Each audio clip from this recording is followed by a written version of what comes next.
Last we left off, as the group had found their way to the sanctum of the lustrous iris in an attempt to find someone who was lost from the library due to their potential benefactor, and Bora making contact with the visage of Dodicia, the goddess of beauty, who requested upon her to save and find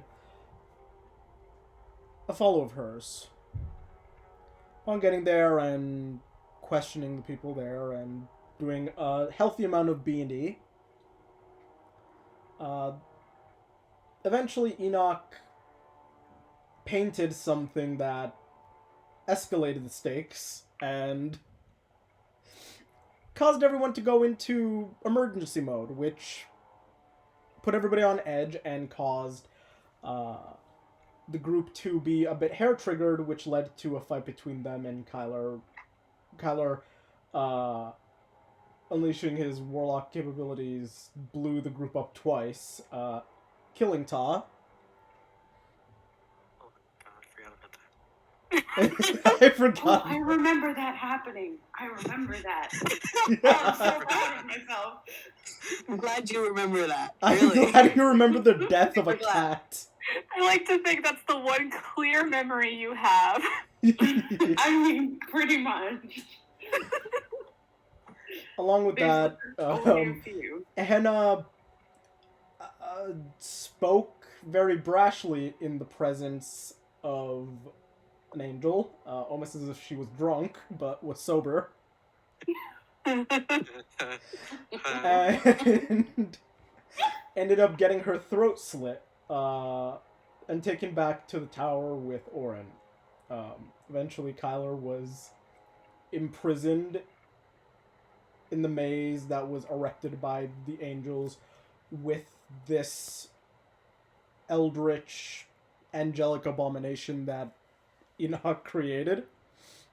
Because Orin's ass snitched. Yeah. Wasn't it Leah who brought him up first? No.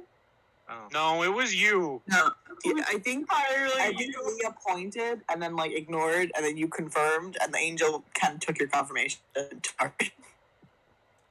And What was I supposed to do? Say no to an angel? Yes. No. I mean, I didn't know he was gonna. Never mind. It's fine. I still feel Nobody bad has hard about that, feelings. okay. Another way.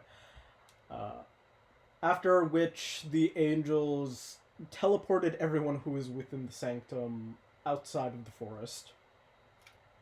And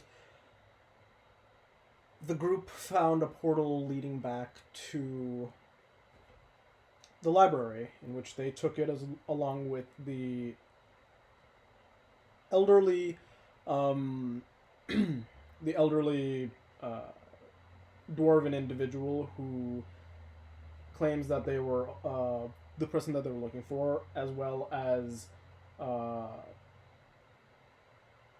very beautiful, tired-looking half-elven woman with sun-kissed skin, blonde hair, and very wicked-looking bronzed armor. And another woman, elven, maybe in her earliest 20s comparatively, dark leathers, dark cloak, and seems to be walking with a limp. Entered, and they seem confused, but they seem to have just sort of been off to the side while you guys, just off to the side, looking around while you guys were greeted by one of the many similar individuals who run this library.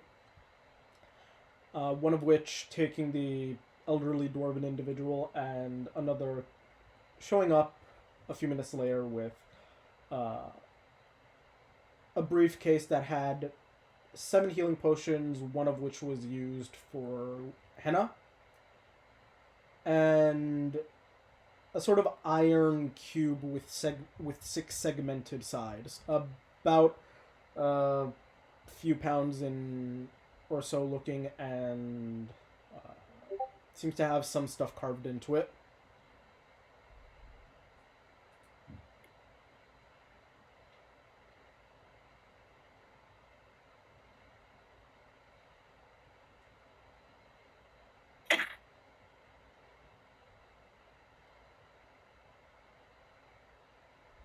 The answer is this is the 1400s, in a fantasy world. Unfortunately, Alana, no. It's not that understanding. It's gonna be very interesting. So yeah. But as that happens, and you guys bring back Henna, who seems to try to speak but can't quite say anything.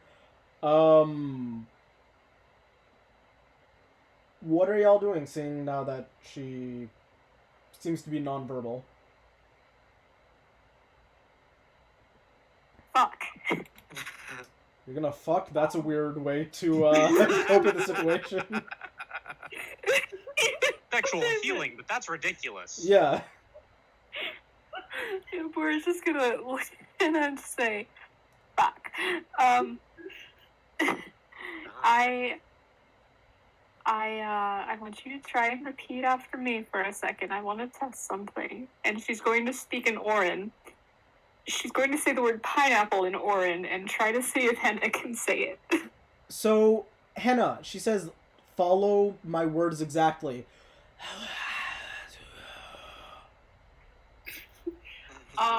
Heather's just gonna start like opening and closing her mouth like she's basically yelling at you.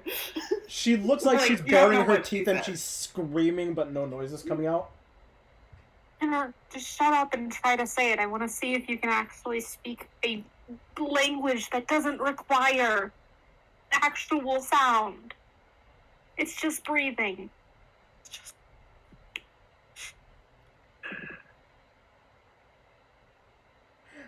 What are you doing, Henna?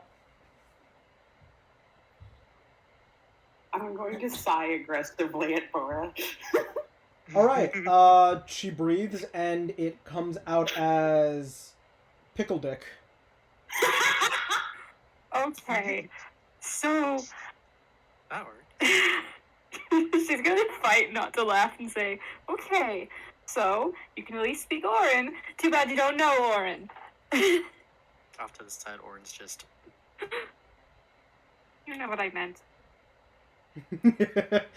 You don't speak this man.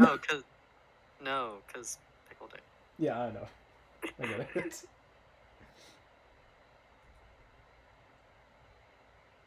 Pickle Dick. Yes. I was gonna say, there's no way she's ever gonna, like, know what she's saying. We're not gonna let her live that one down. Nope. Hey, look, I'm Pickle Dick. You need a character named Richard now. Hold on. No, wait, I have Oh, Alright. I have this. So, while Henna seems to be, while Bora's trying to figure out exactly what's going on with Henna, and Henna seems to be saying random words in Orin, what are the rest of you doing, sans those two and Warlock?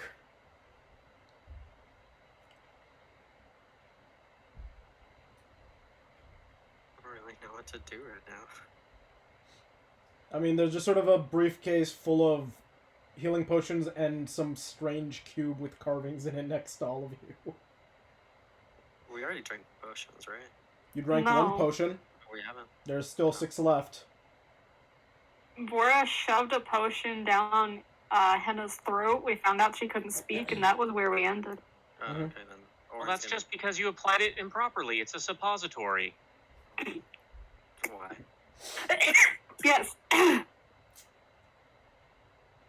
Interesting analysis. Okay. Orin's gonna drink a potion then.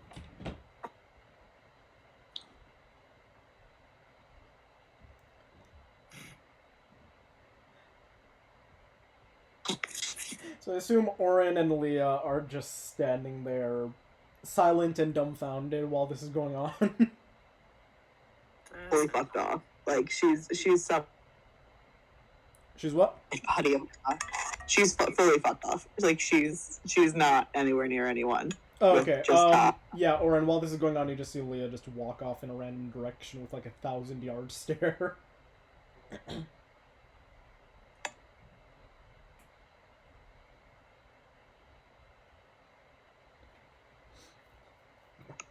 And then is Orin, the most proactive member of the group.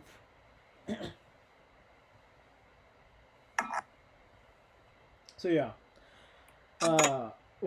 Back to Leah and Hannah and Leah and Bora. What are the two of you trying, or what are you?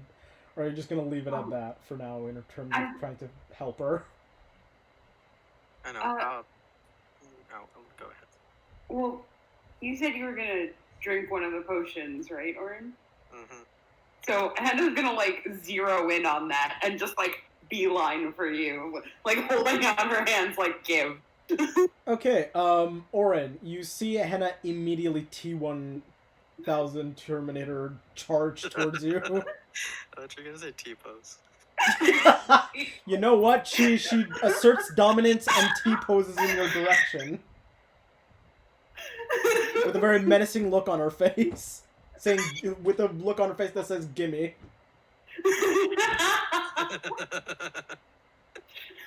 I can still get my point across, damn it.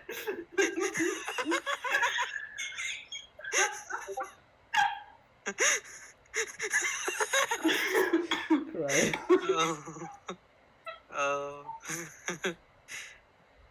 Okay. He'll just hand her the one he has and take another one for himself. Okay. Just sticks it in her outstretched hand. Sure, he hands you a healing potion, Hannah. And is gonna pat you on the head and then drink the potion. Sure, you jump up, like, just hop up to pat him on the head for half a second, since he's taller than Wait, you. didn't we discover that we're the same height? Oh, right, sorry, I forgot that Orin was, like, 5'3" or so, yeah, you just sort of reach over and pat him on the head. God, I'm so sorry, it's just so weird to imagine that, like, he's got an athletic farmer's build, and he's 5'3" at, like, the equivalent of, like, 19. Same height as my little fucking gremlin.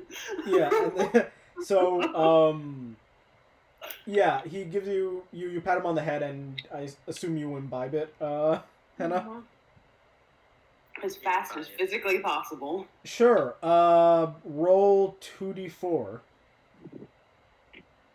And add 2. Did Hannah get her tongue stuck in the bottle? Yeah.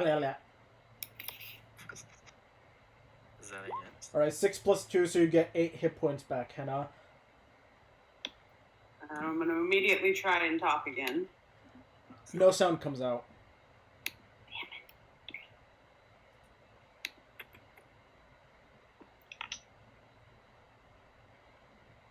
Yes, please. But you're healthier. My frustration, it grows. I just want to put into being as physically expressive as she can. Orin's just gonna grab a... I'm assuming they have, like, blank scrolls lying around the library? Is that... You don't immediately see any blank parchment around. Unless you just want to write something on the front page of a book that usually only has, like, the author's name or something. I was just gonna... He'll just tell her... Suggest using a pen and paper. Just simpler solution.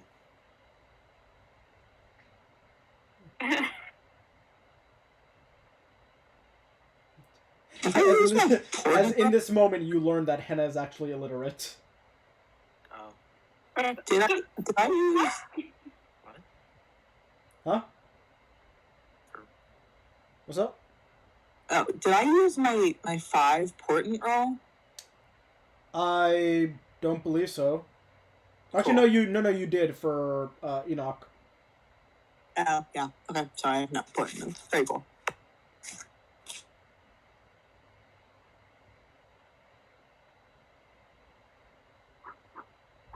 So, Rune, what you're telling us is that Henna is currently a Dark Souls protagonist.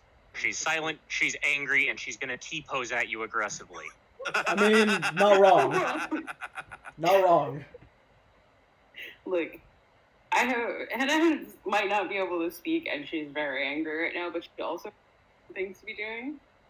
So she's going to. Yeah, I was gonna say, Oren, you do sort of notice a little bit of blood trickling from her nose, like as just like angry veins are on the sides of her temples. He's just gonna motion like wipe your nose to her. Like you can't I talk. was gonna say, why do you just tell her you can talk? You It gotta, becomes a mind game because she can't speak back. Right? you got a little. Your nose is bleeding. And just gonna nod and wipe her nose and then turn and head off to look for Leah. All right. Roll me a perception check since you're a bit busy dealing with your immediate crisis to possibly know where she went. 14. What's your stealth modifier, Leah? Huh?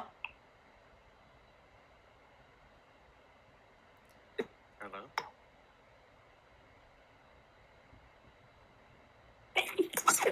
No, bless you. Leah's still Someone just not take a higher. puppy? Fuck you! Seems like a kid.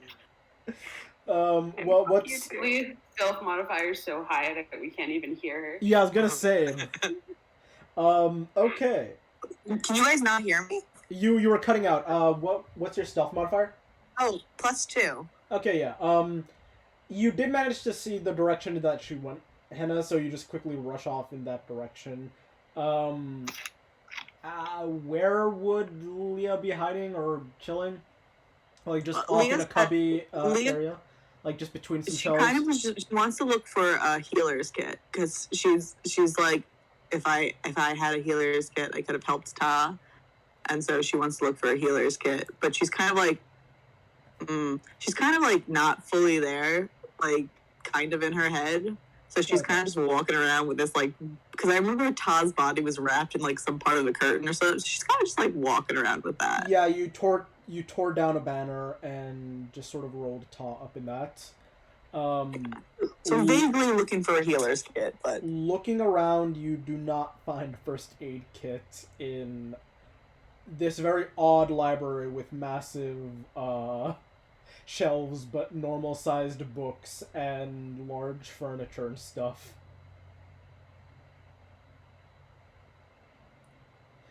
I'll say after about 3 minutes or so of looking, you hear footsteps coming from behind you, and you see Henna hurriedly approaching you. did I just cut out? Did you? What were you No. trying to say? I said she tries to climb one of the shelves just so she can get up higher. Oh, okay. Yeah, you did cut out. Okay. Not good. Roll me an athletics check. Where the fuck is that athletics? Oh, there we go. Oh, Okay. Shocker. Fortunately, because it's a shelf, there are footholds, and because it's larger than a normal shelf, you are able to climb up to the top of it, being as light as you are compared to the bookshelf. It's not wobbling or anything, so you're fine. But at this point, you do hear footsteps as you see Henna hurriedly approaching you. Henna, you see Leah standing on top of a bookshelf that's dangerously close to a railing that drops to like 4 levels. I'm gonna just start waving. Get down, please, kind of. Sure. Oh After, my god. I'll say after about like 10 seconds or so, you notice out of the corner of your eye some movement, and you turn to see like Henna waving frantically in your direction. See, my thing is, like, I'm kind of, like, I don't want to, she's kind of not really perceiving shit right now, so I think she, like, sees the movement, but she's not going to acknowledge it. Sure. Henna, you haven't gotten her attention. She just sort of looks off in a trance, and it looks like she's at a weirdly, dangerously high point, overlooking something, over a dangerous drop, and you don't know what's going on with her. She seems completely out of it, almost as if she's been enchanted. Alright, I'm gonna try and climb up there with her. Alright, roll me an athletics check. Alright. Can we, where we are, see her on top of the bookshelf? You can attempt to do a perception check. Henna, it takes you about a solid 3 minutes. Your stubbier limbs, then Leah can't reach certain points, so you have to sort of jump and do it as safely as you can, and you eventually get up there and you're sweating a bit. I'm gonna like try to gently grab onto her, so like not to like cause any swaying or any sort of thing. Just kind of grab like onto her sleeve. Sure. Leah, you feel unexpected physical contact. Can I pull out my dagger and attempt to stab? Sure, make an attack roll. Oh my god. She just gutsily. Henna. Okay, Henna, you go to touch her, and the moment you make physical contact, you immediately see her reach for the spot where you know her dagger is, because she did the exact same movement on Azazel earlier in the day, and she just swings in your direction, and you manage to duck underneath her blade. Thank God I'm so little. She aimed a little higher than you were expecting, maybe having flashbacks of the Azazel. Hannah's just gonna hold up her hands and kind of I come in peace motion. Alright, Leah, at this point, you definitely see Henna in front of you, looking concerned, shocked, a little frightened as she just looks at her looking at the blade in your hand, and looking, and you also see her looking sort of down towards the ground of the shelf as well, and the ledge, but you definitely notice her now. Yeah, Oren, what did you want your stealth, or what was your perception check? Oh, I didn't actually roll. What about Bora? Would she be trying to look for Leah? Yeah, let me roll that. I was gonna say, like, we just look over and see her on top. It'd be quite a concerning sight. She But went a bit I off don't in the like- distance, so that's why I'm making you do a perception check. Bora, no, you just sort of, you remember seeing Henna run off at some point, and you were just sort of took the moment to breathe and laugh a bit because of what Henna said. But now thinking about it, you don't actually know where she went, and you don't know where Leah is. What's Oren's perception check? Gets a 20, Is it what? 22. 22. Oren, you don't know why, but you see Henna and Leah engaged in a battle on top of this large bookshelf. They're in a fight to the death right now. He's gonna tap Bora's shoulder and draw her attention to it. Just like, should we stop them? Bora, you notice the death match that's happening on top of the shelf now. She's going to book it. Okay. Just gone before while you're saying, should we go help them, Oren? Like before you can even finish the sentence. Okay, then he'll run after her. Okay. Back to Leah and Henna. What's going on now that Leah has noticed Henna? Whether she acknowledges her or not is a different thing. Attack unless she's like touched first, and she's gonna just like You're cutting out again, I think. Fuck. Lucy? I don't know how to fix this. It's fine, it's fine. It happens sometimes. You said you're attacking Henna or what? Can you guys hear me now? Yeah? Cool. Hear you Cool. Right now. All right. I Leah's she's like she gets that Henna is there, but like she's not like she still has the dagger in her hand. She has the dagger in one hand and the dead rat body on the other. So what is Leah doing? She's just kind of stood there like in a defensive position with the dagger. Like she's not going to attack unless Yeah, okay. she's touched. Henna, it seems like she hasn't fully regarded you, and she's just in a very almost defensive, animalistic stance. Like she's prepared to like attack again and like or jump off or something. You can't really gauge. She seems very hair trigger right now. Okay, so Henna's just gonna do like calm down hands, if it makes sense. Like she's just very slowly bringing her hands up and then down. Sure. Roll me a performance check.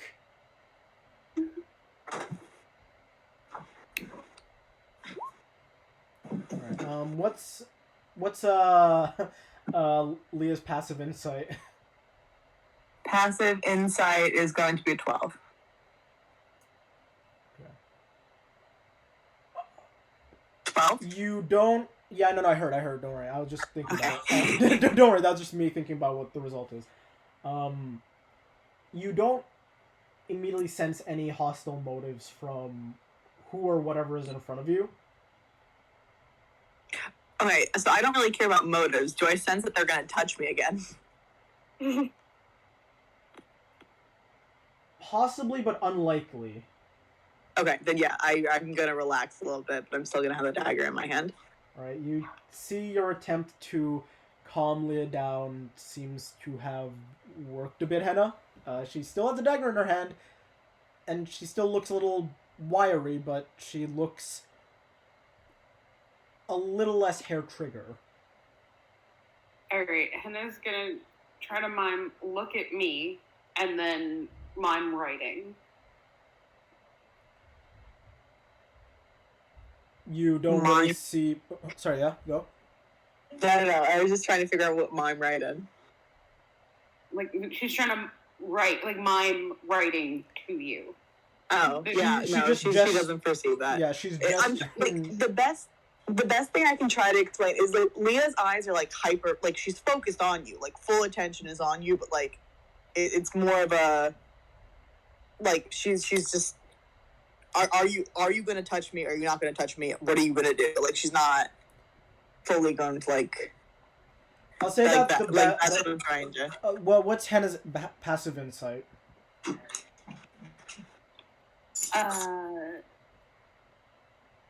12. Well, you can tell that Leah is very hurt and very... seems very afraid of physical contact right now, or uncomfortable by it. You know that she stated that she doesn't like unasked for physical interactions, and right now she seems so afraid of it, or at least so uncomfortable by it, that she's violent. Alright, so, Henna's gonna, like, try and sit as best she can on top of these bookshelves, like, a respectful distance away. Alright. Just... You see the thing in front of you, Leah, back up a healthy distance, making it less likely for contact. Okay. I'm still in that, like, relaxed yet defensive state. Like, nothing's changed. Yeah. I'll say about this point, Bora and Orin, Bora, you've just gotten to the shelf area now. And you see Henna back up thing, and you see Leah in a defensive position, like she's sort of like interposing her body between Henna and the rolled up banner that contains Ta. She doesn't have the blade directly pointed at Henna, but she still has it in her hand. And even you can tell that something's just a little off with Leah right now. And Henna seems like she's almost doing a hostage negotiation situation right now. Bora's gonna climb up there and... Sure. Roll me... She'll be a little bit away from them, but she's still gonna climb up. Away from Leah or away from Henna? Because they're almost on opposite ends of the bookshelf at this point. No, I mean, like, she's gonna climb up, like, maybe a foot away from where they are. Okay. Roll me an athletics or acrobatics of your choice. I'll go with acrobatics. I assume so, but, you know. Okay. Oh, dear. Interesting. Monk is worse at climbing than the bard. So, you very easily managed to get to the top of the bookshelf, Bora. But at this point, you guys hear... as Oh, everything ow. starts to shift and tilt a bit, because it seems like, though they are larger, like by 2.5-ish times the normal size of a bookshelf, 3-ish times, they still probably weren't weight-wise ready to support all those books and 3 grown people, no matter if one of them is not fully grown in terms of height. Rude. True, though. So, yeah, Bora, as you get on top, you slip a bit and it starts to tilt and wobble. Orin, you start to see that the death match that's taking place on top of the shelf, Bora gets on top and everything is starting to wobble and move. I need all 3 of you to make me dexterity saves.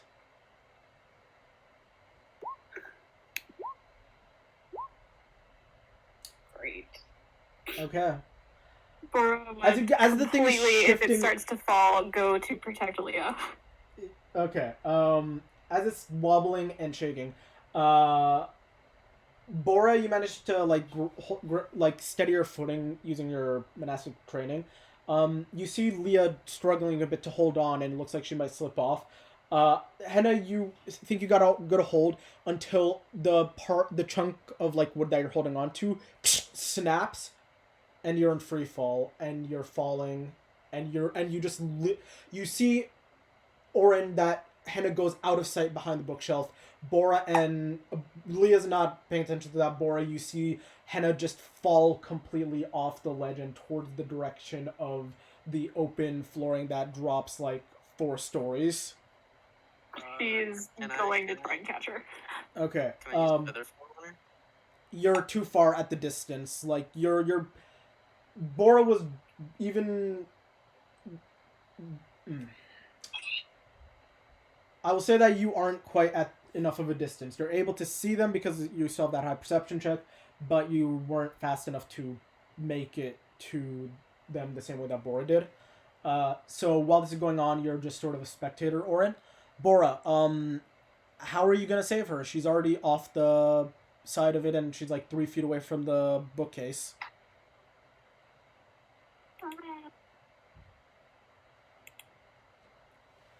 Let me check something. She's going to try and throw herself down as hard as she can so she can use her slow fall. Okay, so you're basically leaping off the bookshelf to catch Henna? Yeah. Alright. You jump off the bookshelf, kick off of it, and you no longer see any possible physical contact in the near future in front of you, Leah. Can I, while they're distracted, like after I realize the 2 people that were up there with me, while they realize they're distracted, can I like activate flight mode and like try to flee? Sure, yeah. Roll me an acrobatics check. Or athletics, your choice. Mm. Alright, Well, 5. They're both stuck regardless. Yeah, so Leah, as you're trying to flee, you're not even registering that the ground beneath you is uneven. Orin, you immediately see Leah just scrambling down, like just trying to get down off the bookshelf, and it just falls, and Leah just crashes onto the ground with it. You're within range if you want to use feather fall for this. Like, she's not gonna fall off the ledge, but she might fall and hurt herself. Am I close enough where I could run and catch her instead? Unfortunately not. This is still within the same sort of moment. Oh, okay. Yeah, I'll go ahead and use feather fall on her then. Alright. Leah, as you're clambering down, you feel like you're about to fall, but then the feeling dissipates, and you're on the ground, and then you just start booking in a direction. Leah is running while Bora and Henna are falling. Bora, you manage to leap off, and you manage to grab onto Henna, and you twist around, like, trying to angle yourself for a slow fall, as, like, you guys almost smell like the best way to describe it is it almost smells like a mixture of, like, blueberry and metal, and, like, iron, as you guys immediately stop falling. and the shelf itself, like, you now notice Orin is actually hasn't completely fallen over, and yeah, Leah's still booking it in a random ass direction. But you seem to no longer be falling, Bora and Henna.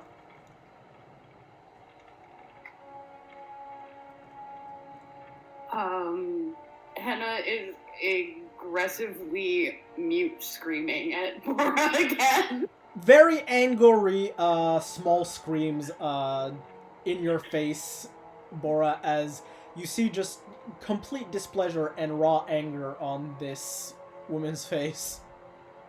As she's screaming at you in a nonverbal way, Orin, you now see that just next to the railing is one of the caretakers of this library, who simultaneously is readjusting the bookshelf back into place while lifting up Henna and Bora and putting them back onto the ground. What are the three of you doing in this moment? Bora's gonna let go of Henna. I don't think she realizes that she's flipping right now. Sure. Henna, you are free to do as you like, as you are no longer being carried by Bora.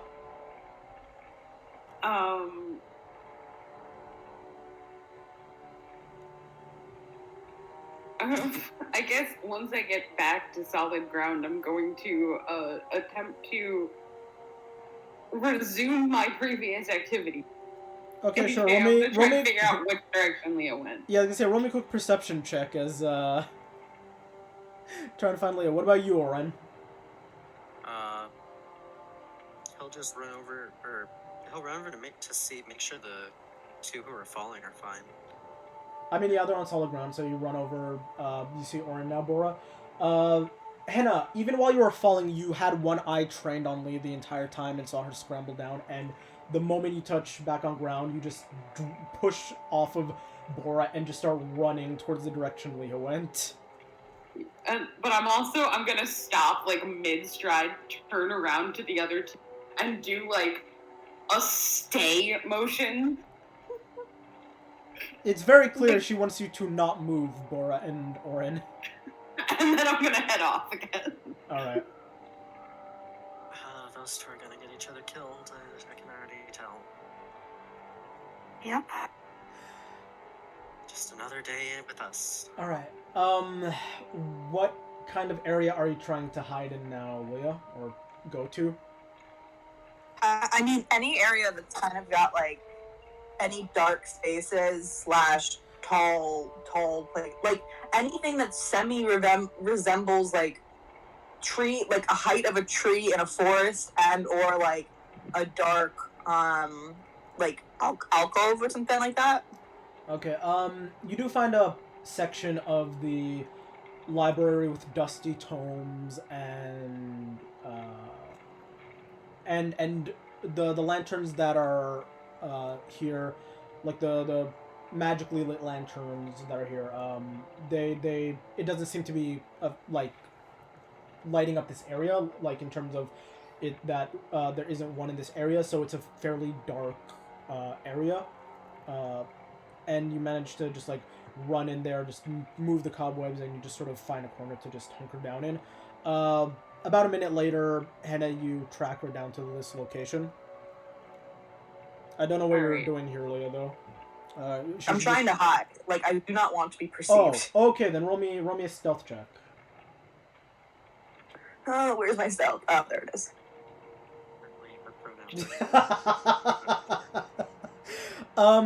Henna, you managed to just find her. Fuck. You rolled exactly the thing. That's the funny part. Henna, like, perfectly found you. I don't know what else to say. These eyes cannot be fooled. You both have the same modifier. You both rolled the exact same thing. Like, she traced your... She literally took the exact steps you took to get here.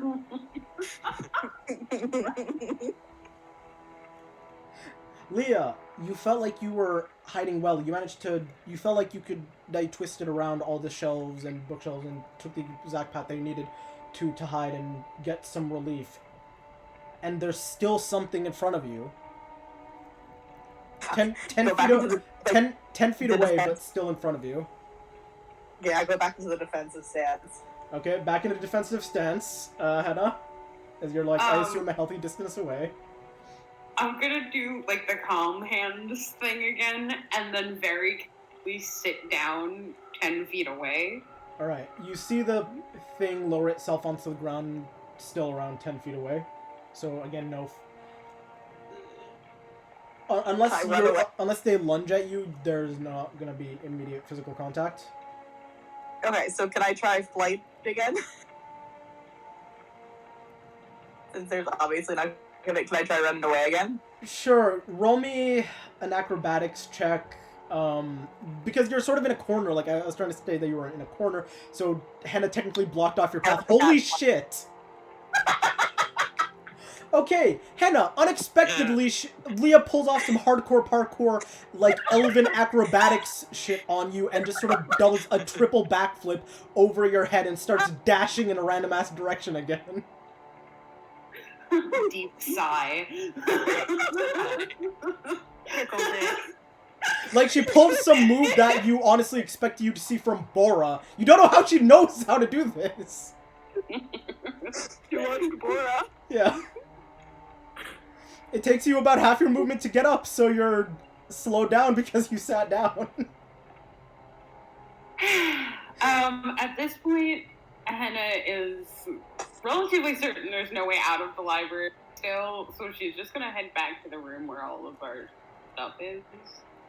You weren't in a room, you were just like in an open there. space, and you guys left all your stuff there. Alright, that's where I'm just gonna head back to our stuff. Sure. Do you take the same path you took to get here, or do you just beeline it for there? Like, I want to know if you're gonna try and stop by where Bora and Orin is, or you just going I'll straight. just beeline. Okay. Bora and Orin still there, unaware of anything that's going on. Leah, roll me a stealth check if I assume you're trying to hide again, in case anything else. Where's my stealth? Oh, there it is. Okay. That's a 13. Alright, you stop your parkour shenanigans, and you manage to even, like, parkour down an entire floor, but sure, yeah. Henna, you eventually get back to the space you were left at, and you find one of the caretakers of the area with your stuff. Not necessarily touching it or anything, but just in the same space area. And it seems like all your stuff is still there. All the potions are still there in the open briefcase, and same with the cube and everything that everybody else left. I mean, why not? I'm gonna go up to the caretaker and just like kind Sure, you step over the body. And- You step over the body of the unconscious Sir Dilf to get to the caretaker. oh, that's the thing that happened, huh? Yeah, nobody revived him. He's been unconscious. Well, I didn't know. He is the only member of our party, NPC or player, that is still unconscious after y'all tried to slap Kyler's cheeks and got the favor returned. Yeah. So yeah, you step over his body and get to the caretaker and says, "What can I help you with?" I'm just gonna slap at my throat and then do, like, what am I supposed to do, man? Roll a... Performance? Yeah, performance. I'll say this is just a game of charades. It's all And mine. good to know that Henna is a master of charades. I'm the master. Alright, I guess I'm just gonna roll an insight for this individual. Give me a moment, I have to pull up his character sheet.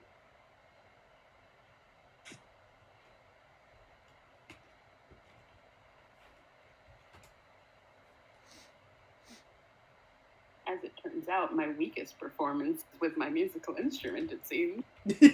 Yeah, you can do charades. Kraken. You can do charades, you can persuade, but you're not really good with your fingers.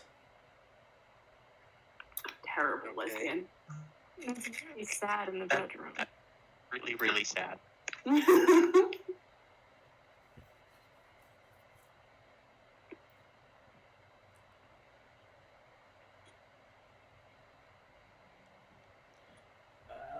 faster, you fool.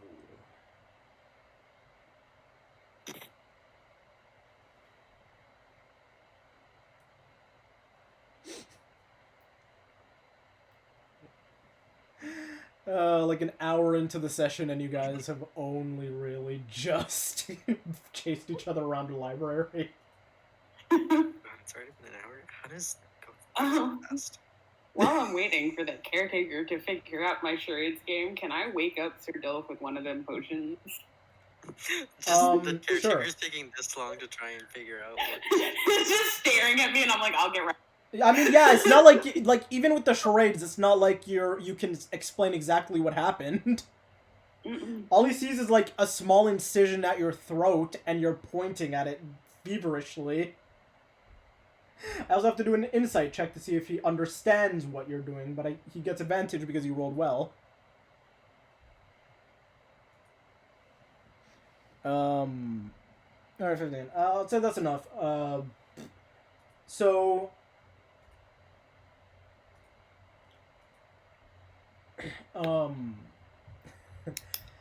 he looks to you, and while he's trying to figure it out, and it looks like he's mentally contemplating, or they're mentally contemplating, you put one of the healing potions, the third one that you guys have used, so only 4 left, into his mouth and make him chug as Sir Dilf starts to awaken.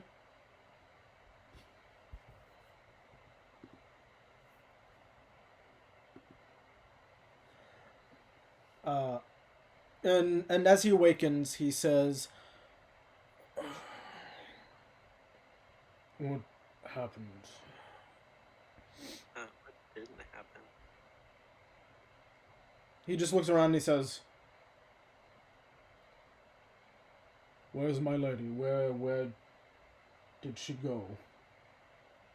And I'm just gonna put up a hand, like, wait, I'll deal with her, and then go back to the caretaker.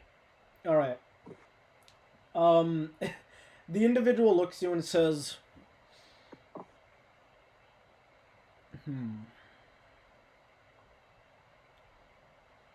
believe last time we met you were not mute. Shake my head. Mm-mm. Recent development during what's happened, I assume. Nodding.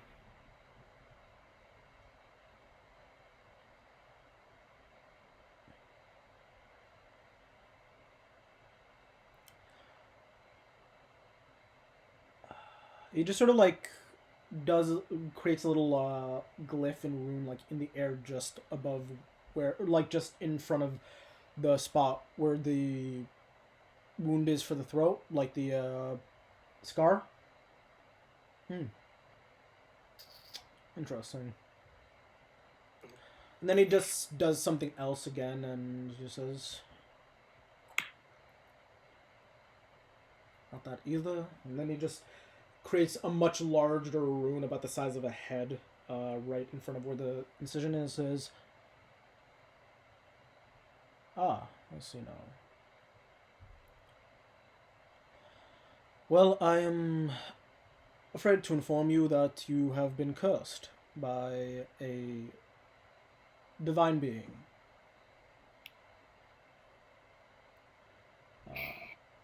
You may have momentary respite from your affliction with any spells that can relieve one of the silent condition. But even so, it would only be very, very temporary. You would have to find well-being that is much more about the same level of divine strength, or something inversely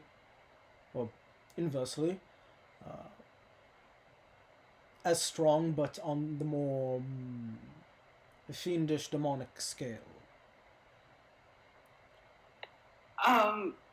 Hannah's gonna do like a wait motion. Go into the library, find a map, bring it back, throw it on the table in front, and then just motion. You just pull out your guys' map of the region. Yeah. And I just motion to the map like. He motions to it. He says, "I cannot give you the exact location of any given creature. I do not know of any. I do not dabble with the divine or infernal much, and so I cannot help you in that regard. Your better bet would be to possibly find someone within the someone of a powerful figure within the kingdom who might be able to look into this matter for you. Or I could look into it for you if you and your friends are willing to do more jobs for me."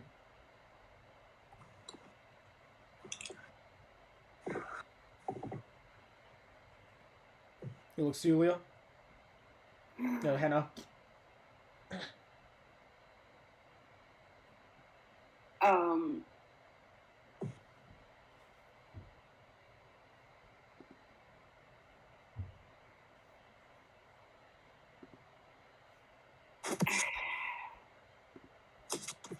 I don't really know what to do. How about we cut over to Orin and Bora at this point, as it's been like 30 minutes and you have not heard a single thing from Leah or Henna. Aura's gonna step over after Henna. Let's try to see what's going on. Oh, you're heading back to the area? Yeah. Okay.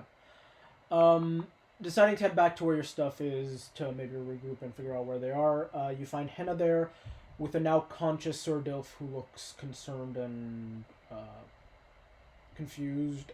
One of the caretakers of this place and Henna. Henna and the caretaker seem to be speaking about something as Sir Dilf notices you and says, and like walks up, just sort of clutching at his side a bit, like in pain. "Where is my ward, my lady? Where did she go? Is she safe?" She's grieving. She's gone somewhere to be alone. I think it's best we just leave her. Roll a persuasion check. Persuasion. Yeah. Listen. This thing I am terrible at. Yes. Well, you're not terrible. It's just that you're not skilled in it in any capacity. Nope. Sir Dill says, "A rather reserved person. Alright, I will..." You see, like, it almost causes him physical pain to say this. "I will wait here." As he steps back to where Henna and the caretaker are. I'll say that at this point, Bora and Orny managed to catch this part and say, I'd be willing to look into this matter for you if you and your friends, not just towards the two of you, are willing to continue to do jobs for me."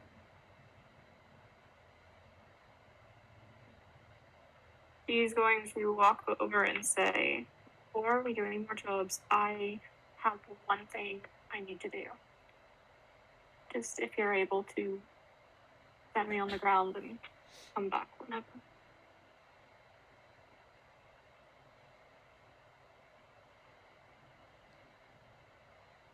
"How about I make this easier for the rest of us?" He just sort of touches each of you on the forehead with a finger and then touches himself on the forehead, including Sir Dilf. And you guys all hear in your head his voice say, "I've opened up a line of communication for all of us, telepathically, for a brief while. This will make it easier for you to communicate with your friends without making those obscene gestures to indicate intent."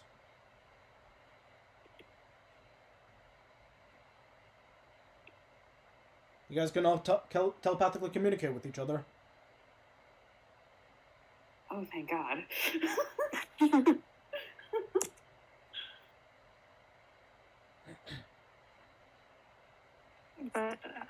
But you will have to stay nearby, about a mile or so from each other.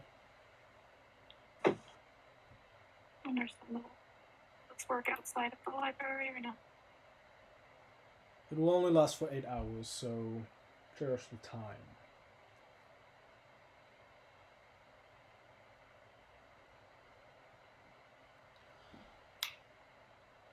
Now, what is it you would like to say? He looks to you, Hannah.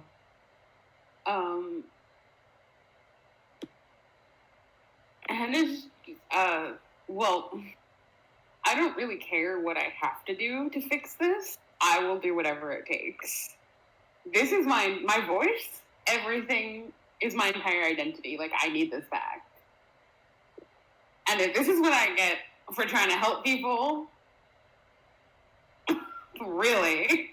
Cora's just gonna slowly turn to look at her with this look of, what the fuck?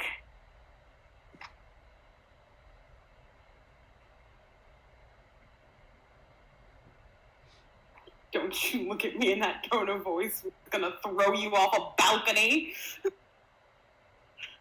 We were fine up there until you tried to kill me. I didn't kill you. It looked like you were trying to kill each other, and I just came to help, and then the bookshelf came down. We were fine. Leah is not fine. Leah is she wants to No. be alone. Leave her alone for a bit. Let her grieve. Yes. Which is why I'm here. Okay, glad we cleared that up.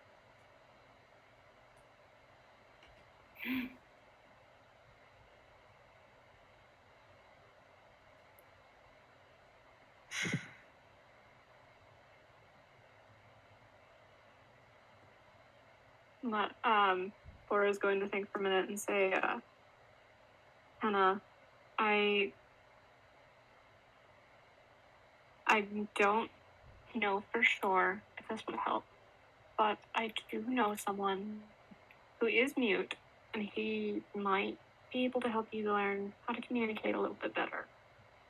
Not to where you could do your spells or anything. I don't think he's that skilled, but he could help you learn how to make it easier for us to understand what you're saying. Apparently I'm cursed. So. I mean, we could still learn how to read your hands better.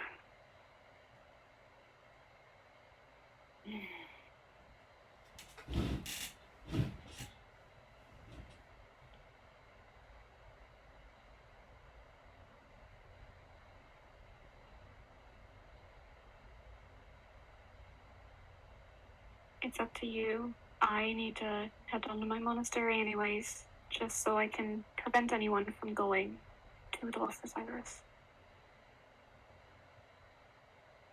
It's up to you if you want to come with me or not.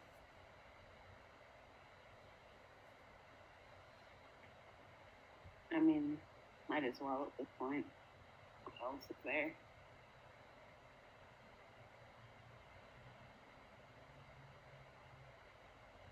I don't know. Since we're going to my monastery, they might help me figure out why I can't feel anything yet. And she kind of holds herself and looks away awkwardly and sad.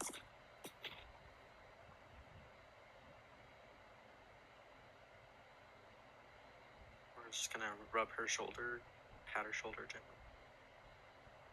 Ah, yes. Reach out 2 feet.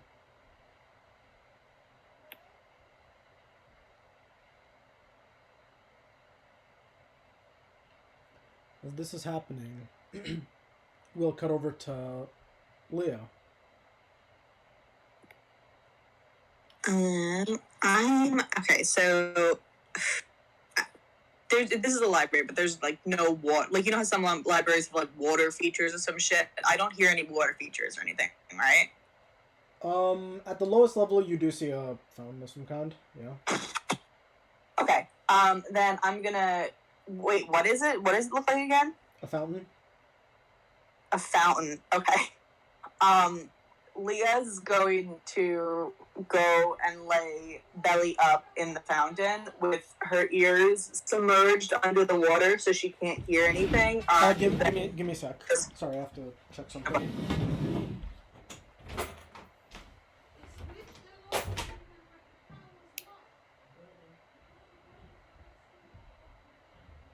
Quick, say water again. Water? Water? Alright. You wanna know what? There are two New Yorkers in this chat that both just got a little miffed. Yo, somebody said I was from New Jersey the other day, and I swear to God, I almost lost it. Oh, I think that is the strongest I've heard your accent get. No. You don't understand. Them's fighting words. It's just kind of like, what are you talking about? I'm from Jersey? No way. Although I was out on the island, so I was just kind of like, yeah, no, y'all know nothing. Obviously, I've only ever lived in Texas.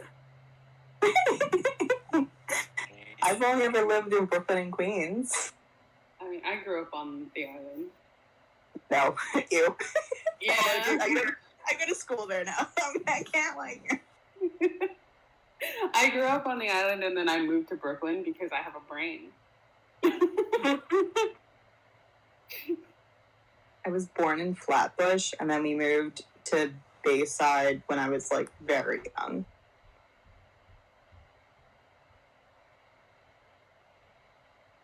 And then I went to school near Fort. I went at Fordham. So in what part of the Bronx is that?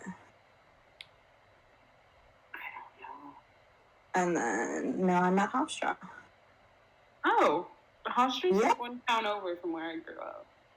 Honestly, everyone I've met who's grown up on the island has been like, Hofstra's one town over from where I grew up. It's one town over from fucking everything. It's because it's Hempstead. You're in Hempstead. Like, Hempstead is both the worst part of Long Island and in the thing.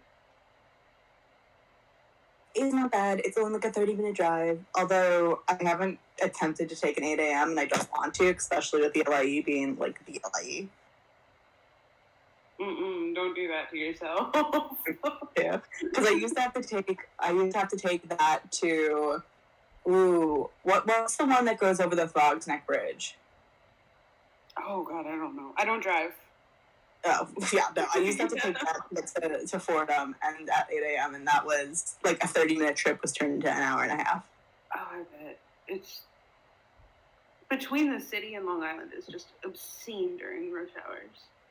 And like I'm near a lot of buses, but like the only train near me is the F, and that only heads into Manhattan and Brooklyn. I can't and I'm at the start. I'm at 179, and so like it takes like a whole thing.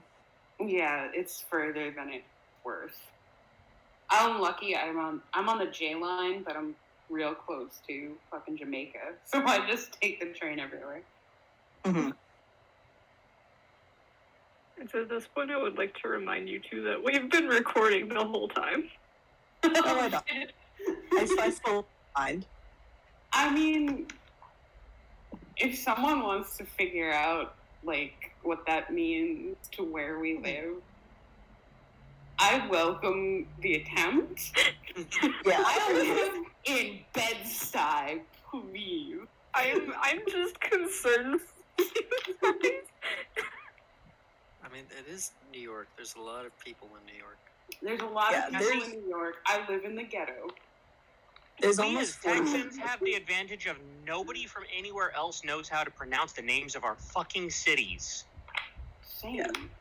There's like 44,000 people that live just in Bayside, so I'm fine. Yeah, I Like mean, what? Huh? No, like the names of our cities. Maynard, Buda, Nagadoches, We have New massive. Braunfels. New Braunfels. Never Dude, I've heard someone mispronounce San Antonio and Austin. What? How? Yes. I don't know how, but they did. How did they mispronounce it? San Antio? Imagine, like, a Minnesota accent for both of them, and you'll come close. Ousty?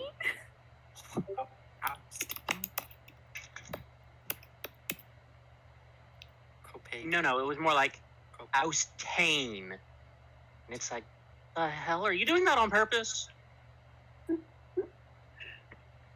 What? What are you typing? Cities around where I grew up. Because they're all like Native American names that we totally stole, which is bad. Yeah. 100%. Yeah, Massapequa. Copeg, Manhasset, Massapequa. What are the other ones? There's more. For sure. City name. But, like, they're so normal to me that I can't think of other ones. Mm-mm. Nevada. Wantagh. Yeah, that's one.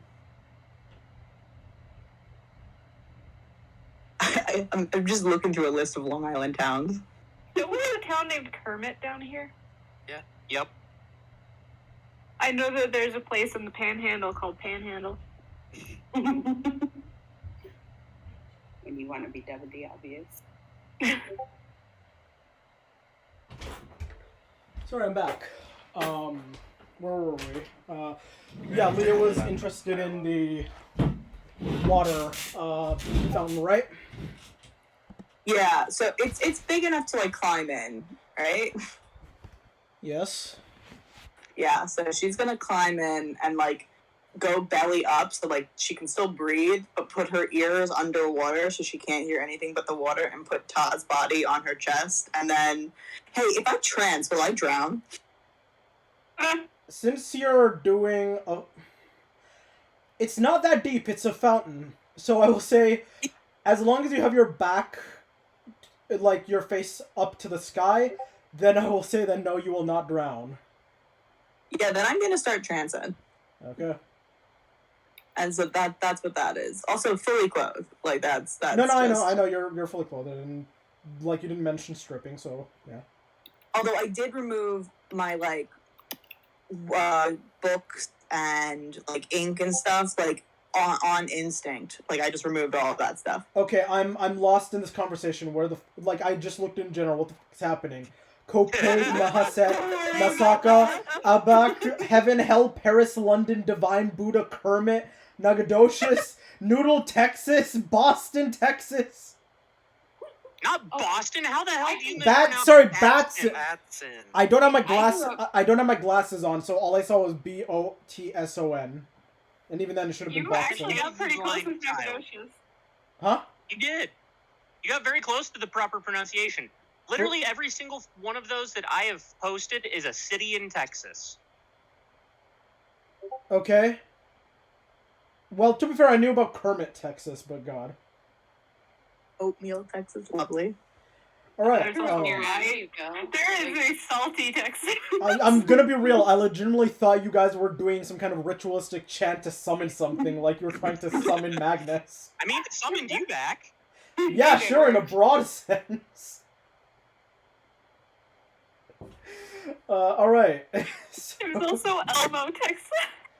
God, shit. I don't know. I can't wait to hear people try to Where- pronounce that last one. Montague? Montaga. Sorry, Montana. Nope.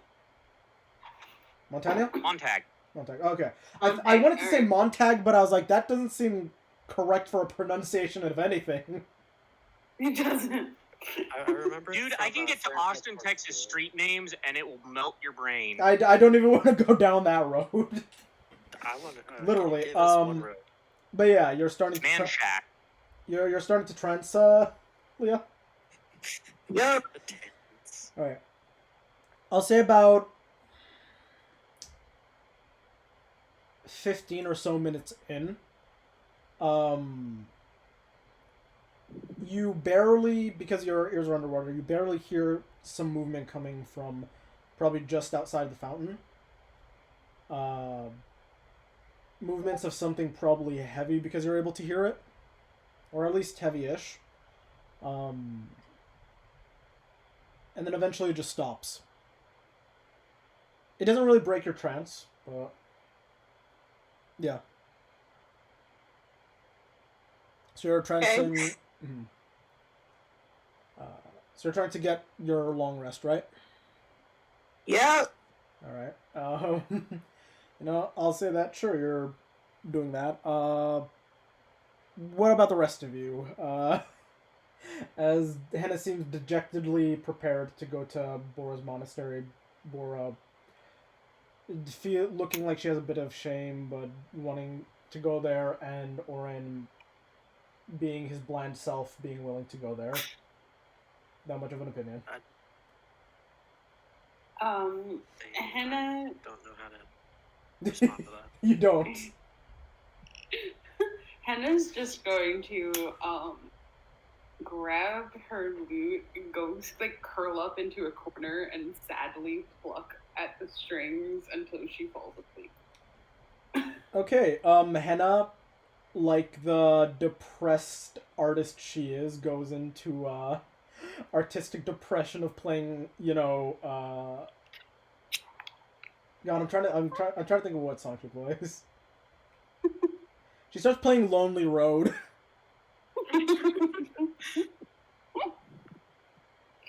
Yes. Broken dreams. That the way.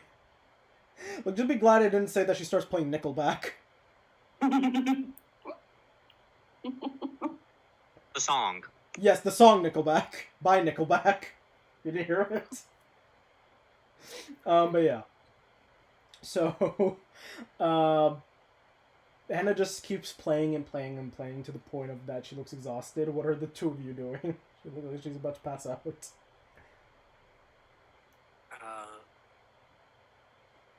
Bora's gonna look at the person who's there and is just, would we be able to do all of this even if we're not in the same area? Or would we have to try and wrangle Leah?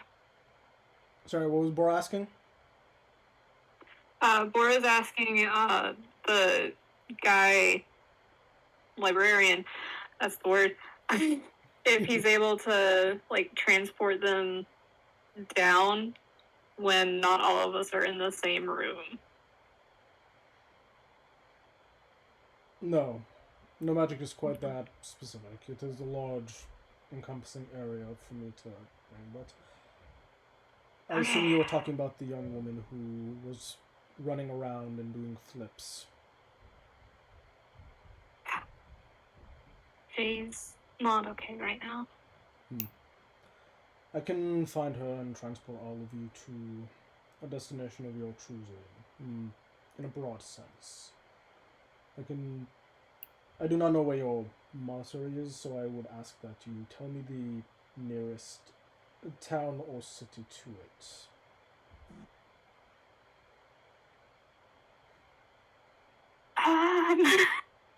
Varkus's Ridge. Yeah, Varkus Ridge. Varkus Ridge. Understood. He just sort of looks to Hannah. I'll do that come the next day. For now, I will take all of you to a room for you to rest in.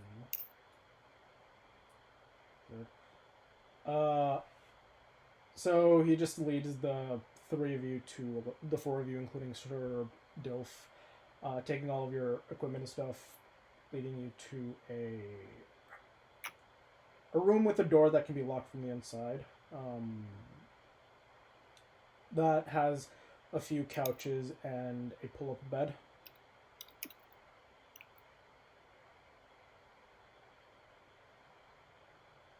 I will go retrieve your friend should they desire. And he leaves you in the room for you all to rest and recuperate. If you guys all want, you can start a long rest.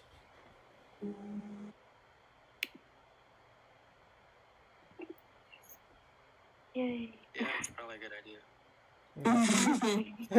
Maybe. Maybe. If you want, I mean. Yeah. And for those of you we're who cast just spells, gonna- it's a good way to get your spells back. We're gonna find a place in the corner to sit down and just Did you say Kinda long rest? be by Or yourself. nap? Sure. Leah, as you open your eyes from your 4-hour trance, you get your long rest. Hold on a second, Rune. How do I long rest on D&D? I've done it before, but now I don't remember how. On your character sheet, scroll up to the very top where you see your character's name, scroll to the right, and eventually it'll say long rest. Click on that, then click confirm, and then click 10, take a long rest, and then that's it. It does not tell me that. It tells me my name, everything else, and then on the far right it says beyond 20, and You're then on your campaign phone. tail. You're on your phone, right? I'm on my laptop. You're on your laptop. What? Okay, it says beyond 20, then it should say share next to that, then it should say short rest, then long rest. Share. What? What the fuck is happening? Can you on, do I'll a send you a picture. screenshot? Yes, send a screenshot, please, because now I'm confused. Me too.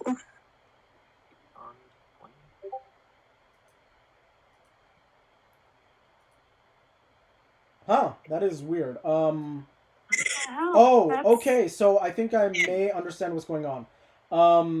It may be working off of an older version. I don't know why, but can you find a gear next to your name or something, and then it might be able to do that. A gear next to my name. Or click on your character's name, and then... Yeah, there's no gear.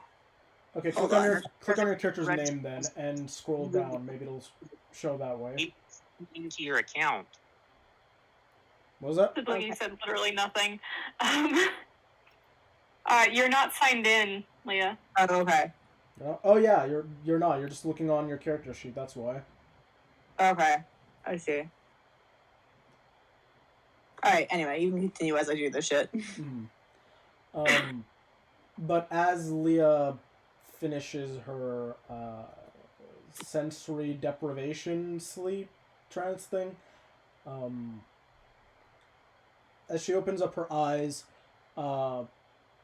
she sees a desk in front of her with 2 books, some parchment, an inkwell, and a feather.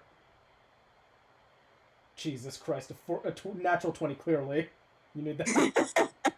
Why do you roll nat 20 so much for your portent? I don't know. God, she really might just be the greatest oracle of all time at this rate. Okay, so, yeah, she's gonna kind of just, like, she's kind of still a little bit out of it, but, like, now she's kind of, like, after that, she's kind of cognizant and the water helped. So she's gonna kind of just slop her way out of the water. And then go to the desk, and can I do, like, an investigation check on the desk or something? What are you trying to investigate? Just, like, what's there? Like, what... Actually, do I need to check for that, or can I just look at what's there? There's no, like, hidden compartments. There's no, like, drawer or anything. It's just a table with, like, 2 books, like, a few pieces of parchment stacked on top of each other, a feather and an inkwell, so writing material, and that's it. And, like, a candle next to it that's unlit. Can I look around and see if anybody's, like, around me? Roll a perception check. See that? Hold on. Perception. It's plus... Yeah, plus 4. That's a 9.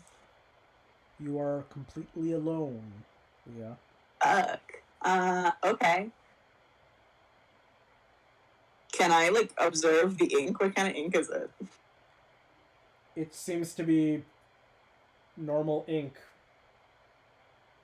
Okay, can I pocket it and then go... Can I pocket just the paper and the ink and then just kind of go wandering, go find my friends?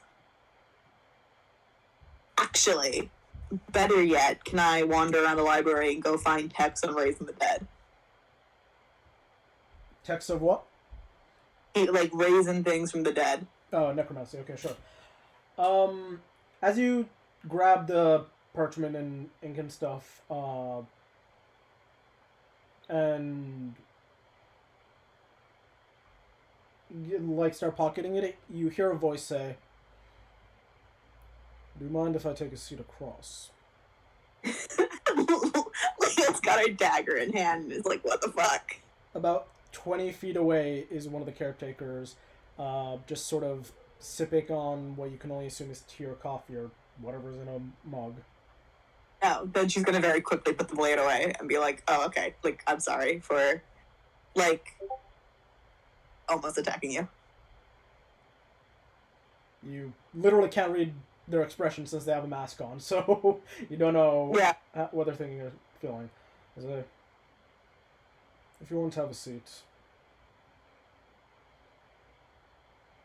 Yeah, I'll go sit. I'll go sit by the fountain, though. Okay. Do you mind if I get closer? Approach.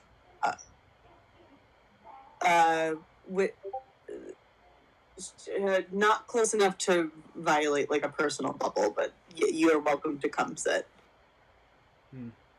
He maybe stops about 10 feet away from you, and on the other side of the desk, he sort of waves his hand a bit and creates a new desk with identical parchments and stuff, and takes a seat across from there.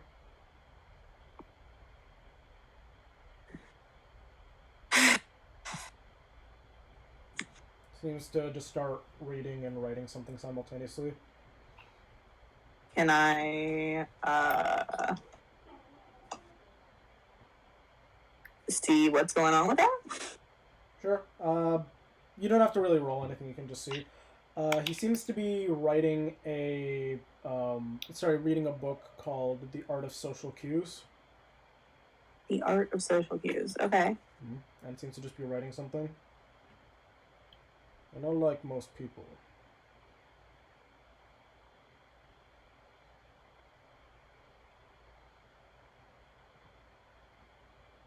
What did you just... The person says you're not like most people.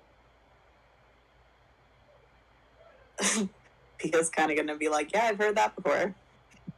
You do not understand jokes. Do not understand humor or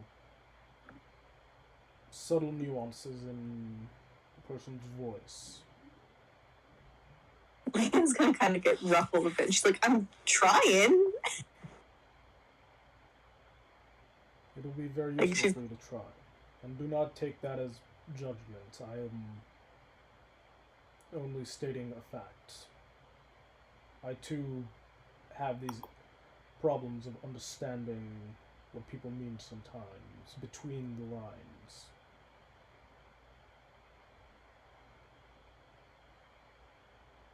So I'm able to at least understand someone who resembles me in a way. Doesn't like when someone is too close or wants to be away and among books.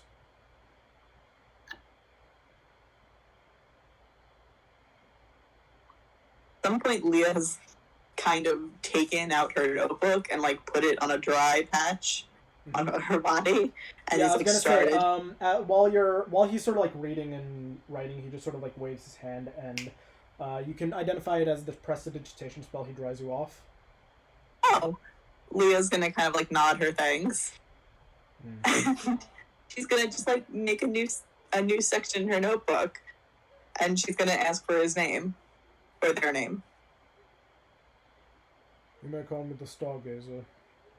That is what I am called amongst individuals of... He just sort of stops there.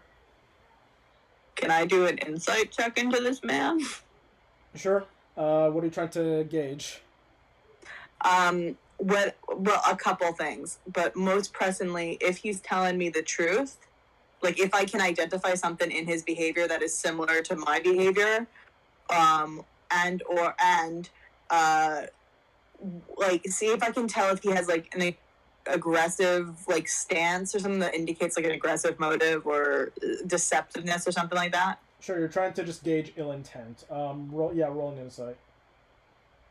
That's an insight. Where's my insight? Alphabetically be under I. Yeah, I know. Thank you.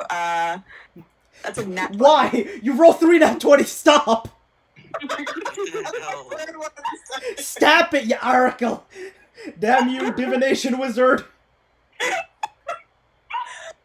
All right. Would you rather deal with halfling and any other game? Yeah, really. Okay, so Leah, you've wanted to connect with somebody similar to yourself for a long time, and you take every opportunity to look at every mannerism this person's doing, every word they say, every thing in their words, every pattern in their speech, which you've had to sort of learn to gauge other people. And with your insight, there is no ill intent. There only seems to be like a level of respect and understanding there. They have a very similar study habit to you, in which that they can sort of multitask with both reading and writing. The sort of stutters and stops in their speech are similar indication, and even though you didn't say it, they themselves seem to be keeping a level of healthy distance from you. Like you notice that every movement that you make, like every lean forward, like in curiosity, they sort of like lean back, not out of wanting to get away, but more of a just we must keep a certain amount of distance kind of feeling.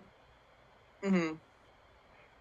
And you don't sense any level of ill motive out at all. You only gauge. You can only gauge that it's a similar sort of kindred understanding. Yeah, Leah's very kind of happy, but she's just kind of like, oh, okay. Like, and then so she's gonna kind of like put Ta down and just kind of start talking shop with this guy. Like, okay, so what do you like about working here? Do you know anything about necromancy, or like, do you? What is necromancy? Yeah, what is necromancy? As you get on to the philosophical questions, Like she's gonna start. he informs you that he's not just working here; that he's actually the person who owns, runs, and takes care of the library. Yeah, Leah's like, do you have like a part-time job open in the future? No. Leah's not even gonna be offended by that. She's gonna just be like, yeah, okay, that's the answer to my question. Oh no, sorry, wait. What was your question? Because I think I was jumping the gun a bit. What was your question? Do you have a part-time job open in the future? Oh, okay. Sorry, I thought you just said, "Do you have a part-time job?" Like you were asking if he did something else with his life. He looks at you and he says, "I always welcome those who seek knowledge. If you respect the tomes around you and you are willing to not be a nuisance and cause chaos, then I will think about it for the future."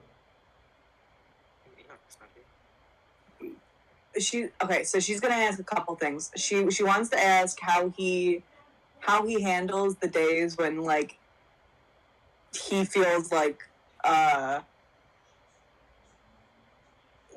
someone else is kind of in control of his body, and that he's kind of taken a secondary role in his brain where like it's kind of like a go into like a walk-in talk-in trance. So like what would be like a bad brain day?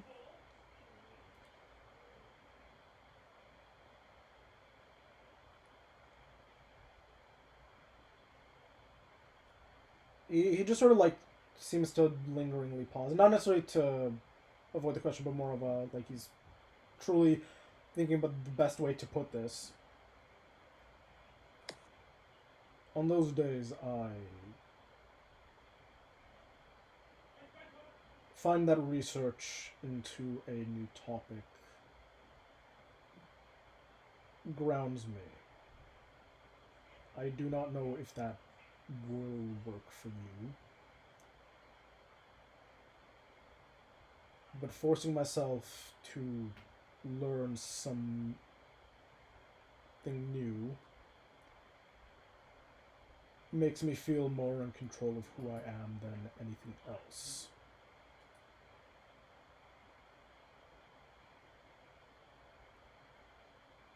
It has been getting harder recently as I've been learning, as there is less for me to learn throughout the days on an intellectual level. That is why I have finally decided to delve into.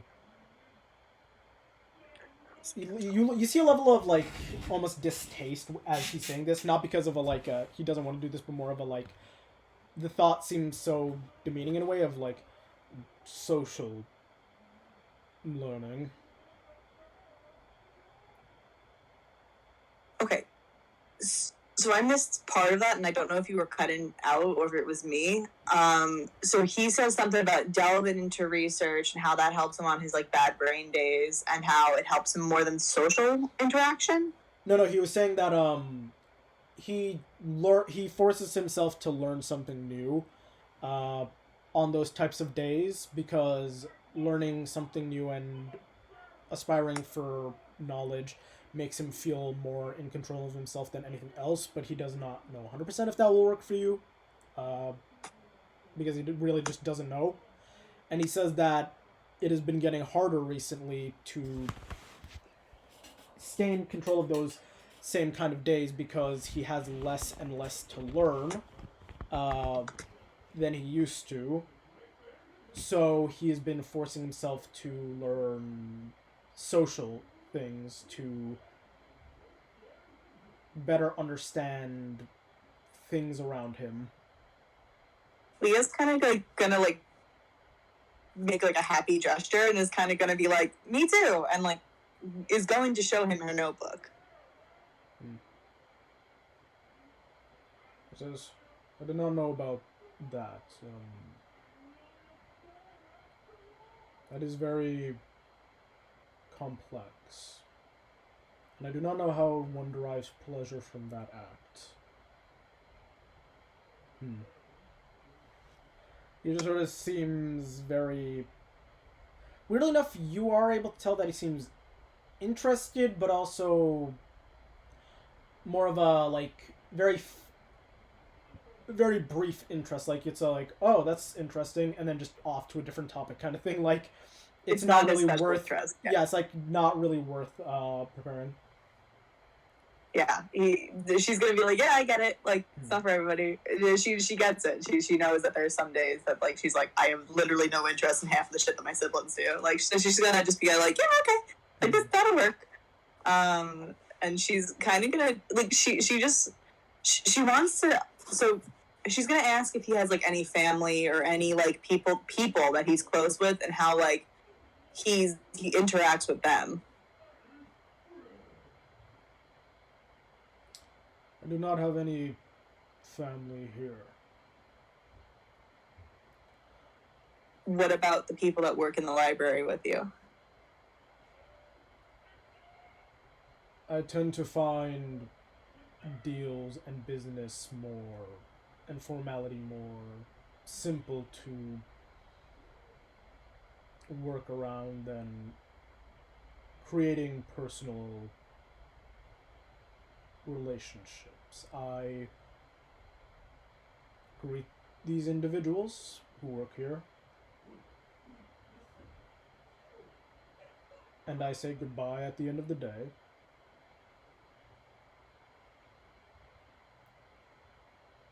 And I work with them. That is it.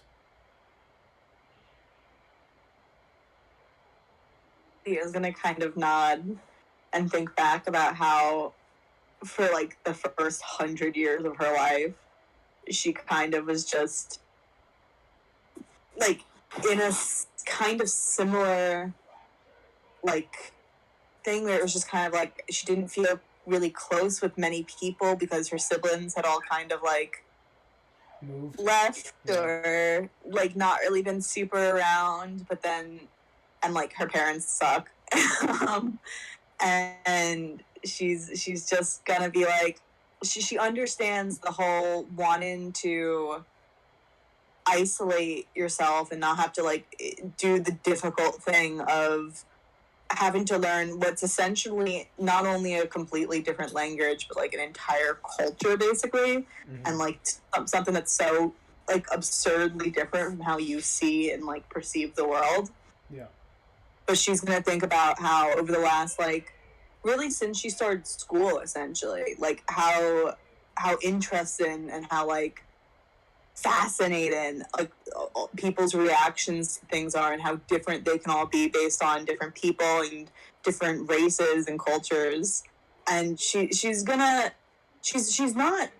going to say that his view of things and the way he does things is wrong, because she's like, no, I did that, it worked, it was fun, I enjoyed that. But she's gonna be like, well, I guess learning to socialize has become like my new like special interest, and is going to just kind of listen to him and take notes on him because she finds him fascinating because she's never met a person that's like similar to her.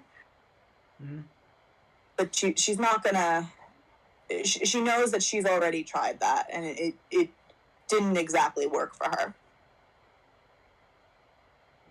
For what? What do you mean? No, like what were we saying that didn't work for her? Oh, like isolating yourself and like not having close social connections. Yeah. He says, I've not interacted socially with individuals that weren't for business or work-related. I believe the last time it looks like he's trying to look through his mind for the right words. The last time I chilled out with a radical friend was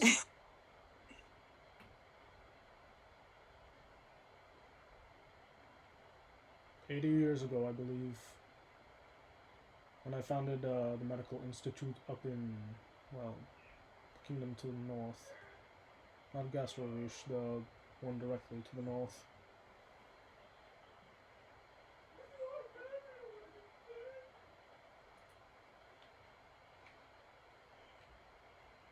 It's gonna kind of be like, I don't. So my first, she's gonna talk about Ta, and she's gonna talk about how Ta was kind of like a be normal gift from her parents. Like, here you got into college, you can't be the way you are there because you're gonna embarrass us. So like, let's get you started on learning how to interact with things, but let's start small. And she's gonna talk about how you don't have to do this if it makes you super uncomfortable, but going a little bit out of your comfort zone, even with like talking to a creature that like can't talk back or is just there to give you comfort in some sort of way, can really like help. At least helped her on her like bad brain days, or at least the previous ones. You see, as you're saying this, he sort of like snaps his hand, and a little ball of like bluish purple energy is in the air, and then just you see something thud on the ground, and on the ground, in front of you is a sort of purplish axolotl. Oh my god, I love it. I fucking love it. I was hoping it was like some kind of like small lizard or like a fucking axolotl is amazing. This is Warp. He is the first creature I've interacted with since outside of my family.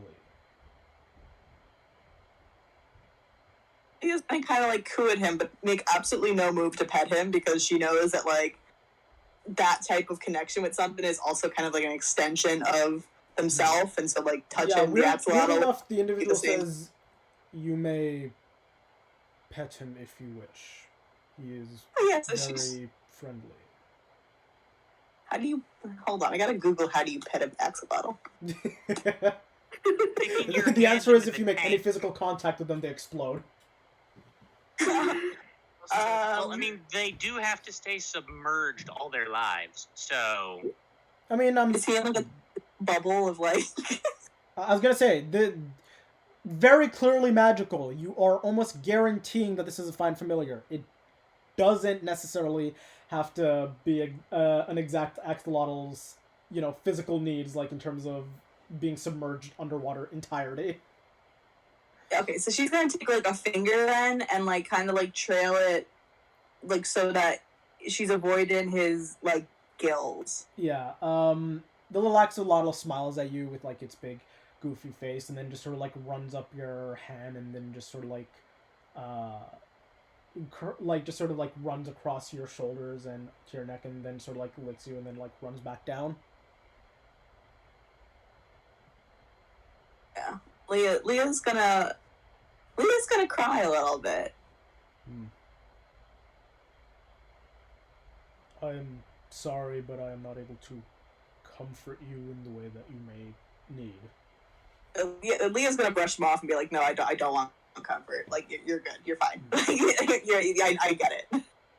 As for your earlier statements, I do not avoid social interactions. I do not have many people left that I wish to interact with, and it is odd. Every time I have to go to gatherings of such, a few months back I went to a party of sorts in the gilded city of Highmore. I do interact, it's just I do not find many people worth interacting with. Rune, I think They're losing you after like every word. Okay. The guy was saying that a few months back I went to a party in the gilded city of Highmore. I do interact with people. I just do not have many people that I find worth interacting with.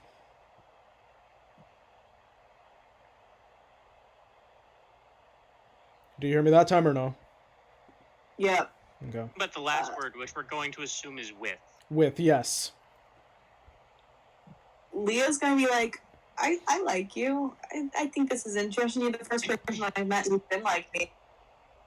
And she's going to give him the inkwell full of Zazel's blood. Thank you. This is fascinating.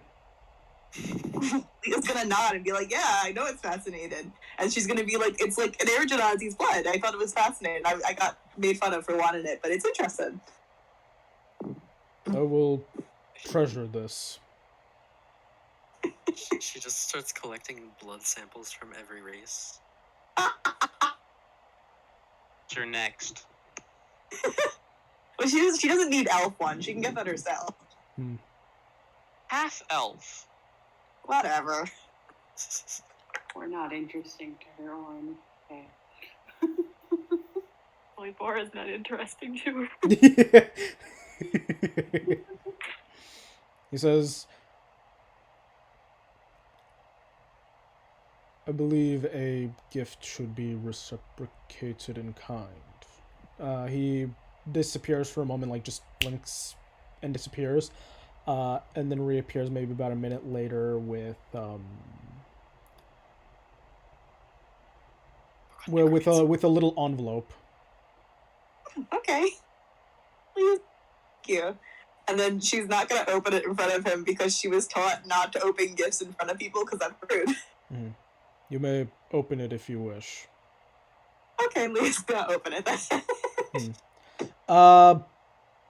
It looks like a few different types of documentation for sorry, give me a moment.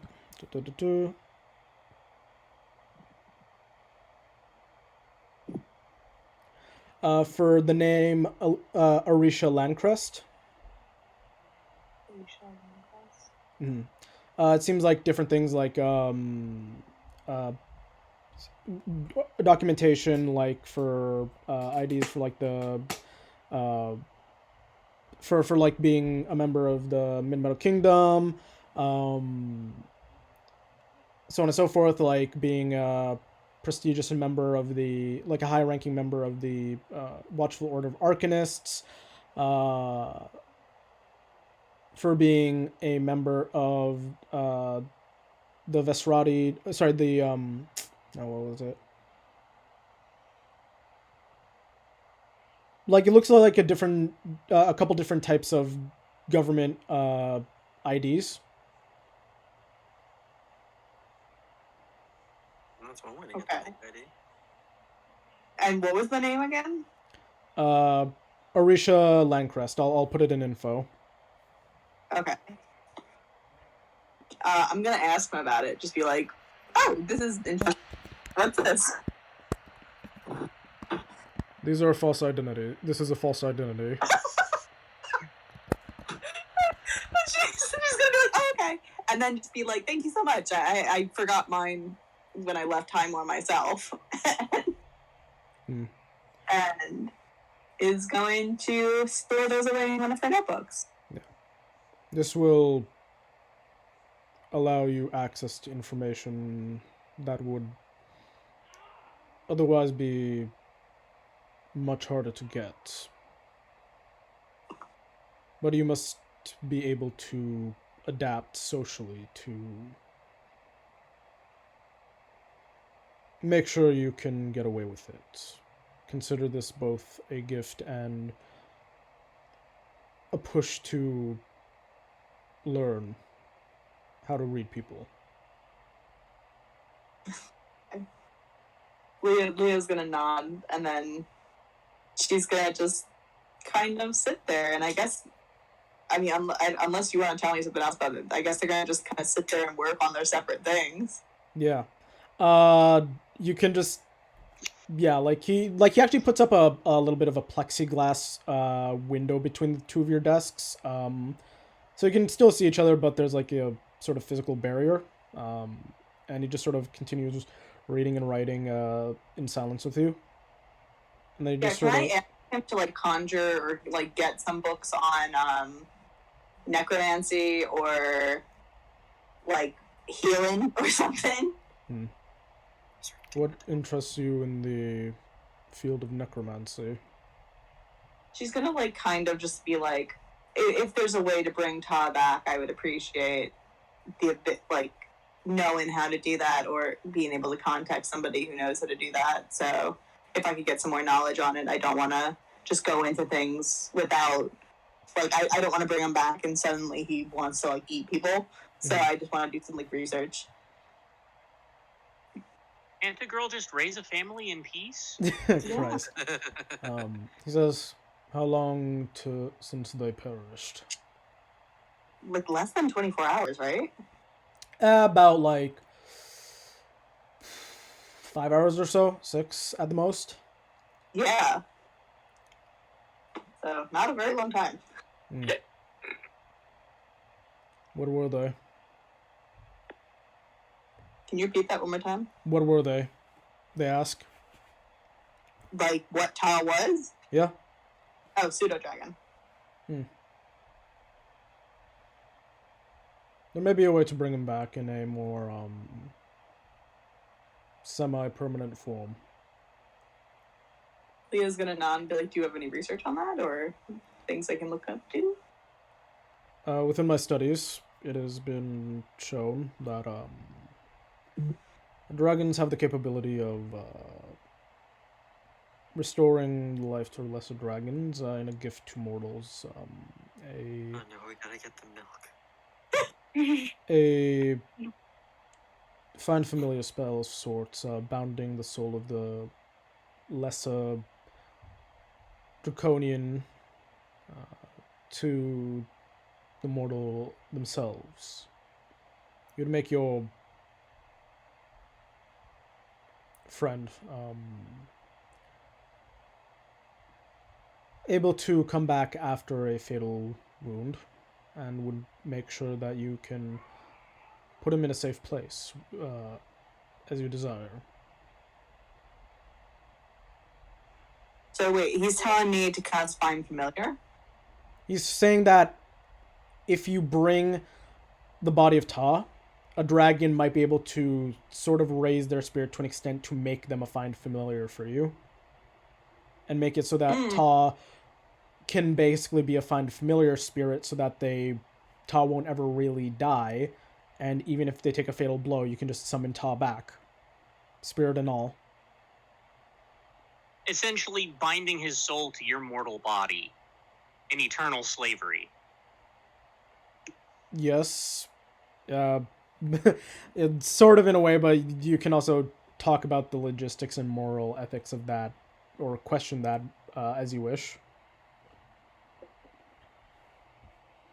So Leah's gonna be like, what kind of dragon would you suggest would be the most accommodating to this? And then explain the fact that she has met a white dragon, and then explain everything that has gone on with that white dragon, about how that white dragon is not exactly the most available resource for help.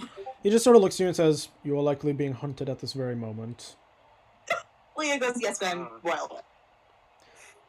As for the dragon that is most accommodating, I would say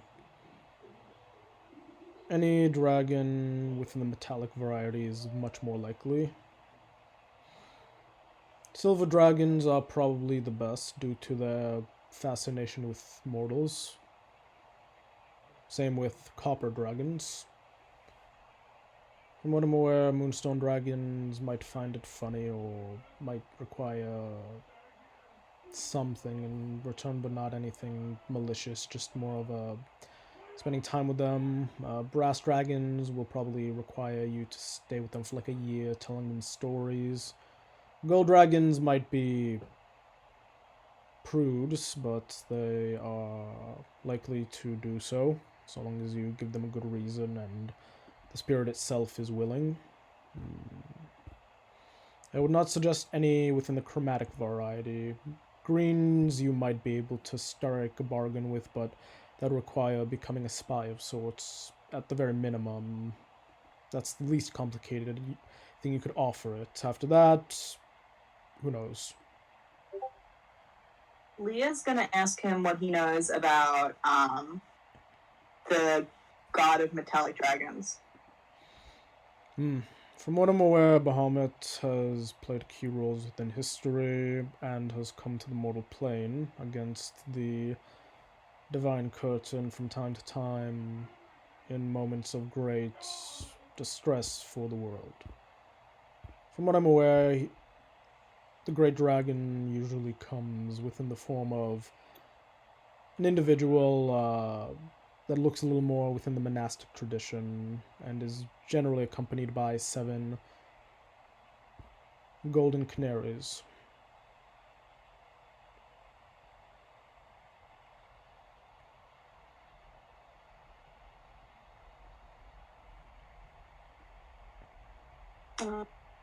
Can I ask for a book on some of the gods and goddesses? There are general histories, but if there are specific deities you would wish to research on, I can point you in the right direction. Yeah, I'm going to ask about... So, I'm specifically... I want to ask about... the goddess of rain, the god of metallic dragons, and the god of bones. Sorry, can you list that name again? You the god of, so Bahamut, Osbella, and Zatash? Wait, no, hold on. Elmond, the god of bones. yeah, Almond, the god of bones, and you said Zatash as well. The god of knowledge, yeah. Looks to you and says, I would suggest not worshipping Zatash. Just trust me when I say that. Which one? Zatash. Ah. There's more than you know. And it is dangerous to believe in that one.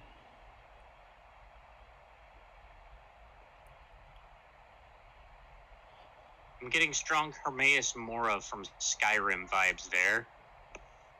Yeah, honest. Almond is a interesting one, but understandable. And Osbella is very wrathful, but quite unique within the elven goddess pantheon. She's gonna talk about how. So, is she like pretty easily? I think she's like easily recognizable as like a nature goddess. Yeah, and so she's also gonna explain. She's also an elven goddess, the goddess of the sea. So she's fairly important and well known, like literally controlling a very important aspect of nature. Yeah, so that's what she's gonna be. She's gonna be like, well, I never really connected with like I connect with like the forest and stuff, but like I've connected with water more than anything else. Maybe because I grew up in Highmore, or because like just some intrinsic nature. Any who live by the sea, I've heard, feel its call. That's the dance. What did you just say? The man says, those who have grown up by the sea, many of those who grow up by the sea say that they feel its call. Some believe that it is the beckon for the dance of Osbella, known as the, well, you know, her colloquial title. Mm-hmm.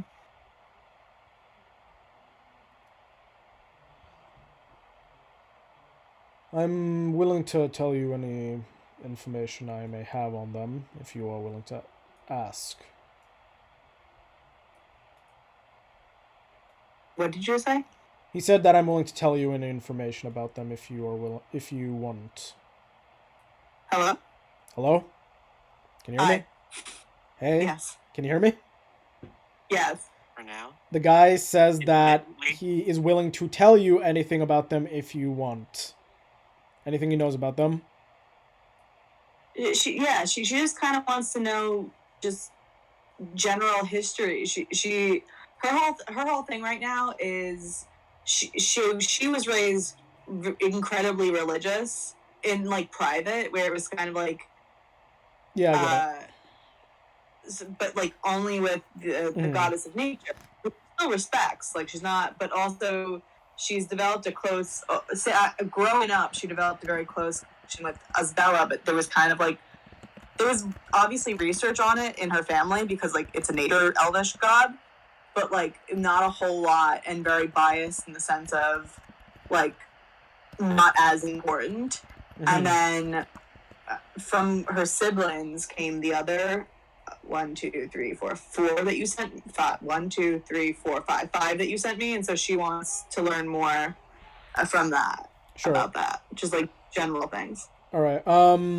He gives you a brief like history lesson, and honestly, it's weird because his demeanor changes, and it seems like his spirits are lifted in a way, and he seems very interested in the more historical aspects of telling you about the history of the gods and of each of these gods, and he tells you about how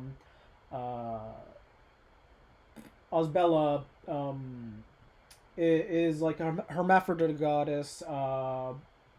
More people aspire to the idea that she's more of a goddess than God in her hermaphroditic nature, and that she joined the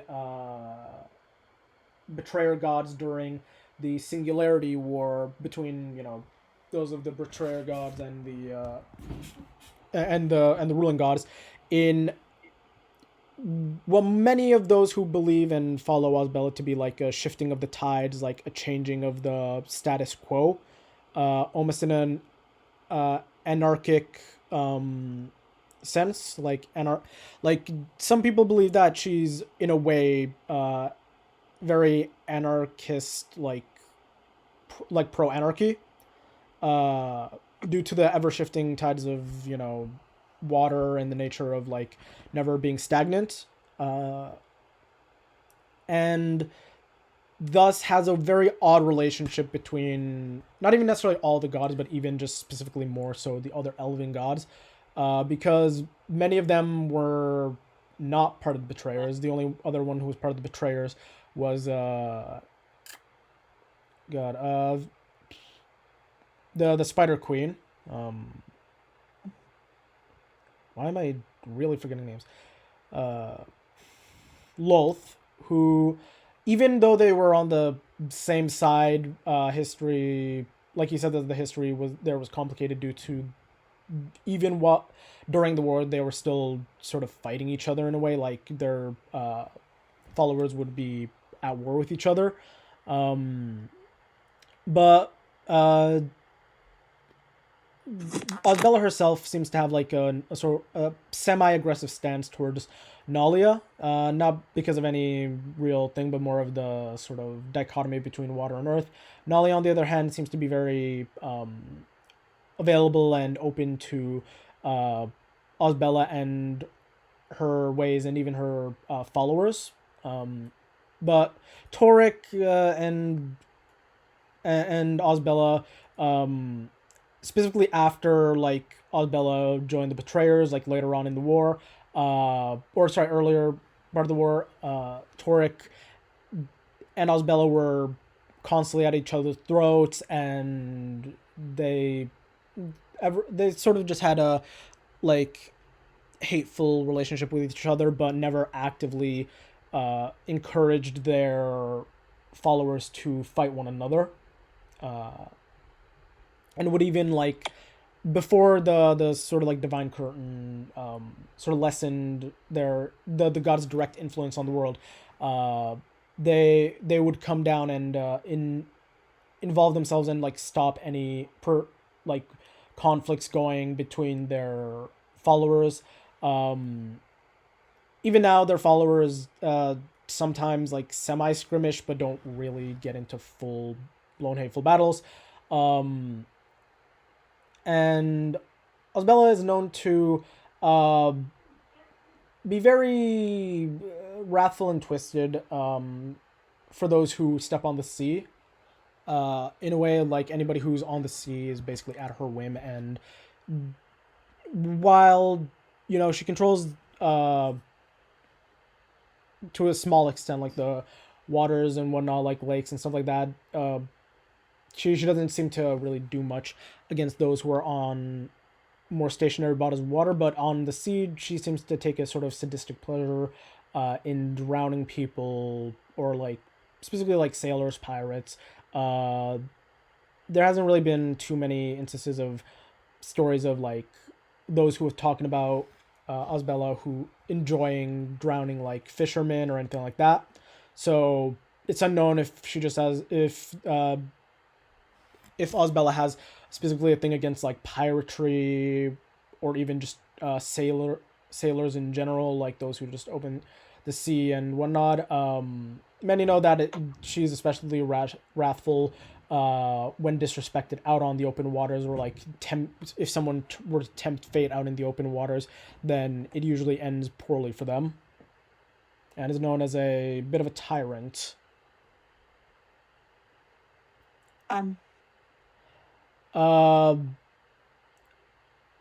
Elmund is known as the God of Scrivener's Bones organization, the NLSS, blah blah blah. He was actually more of Elmund himself was actually a human who was raised to a semi-divine status, being a follower and sort of right hand of Zatash, and has, after gaining divinity, has worked towards the marking down and recording of mortal lives upon their death, since the day that Elmund raised to divinity, and honestly just basically acts like a divine clerk who marks down like the entire passage of like a mortal's life, and then hands it off to the Raven Queen, who stores their memories upon death and ushers them into the afterlife, whatever afterlife they are chosen or deserve, upon the sort of like desires of the deities who may or may not want them, and just seems to only really do this. He talks about how Elmund also raised 3 other humans into the status of divinity, but 2 of them were slain by the third one. And the third one, he just sort of like trails off at that point, not really giving much more to that. And yeah, that's the general history of Elmund.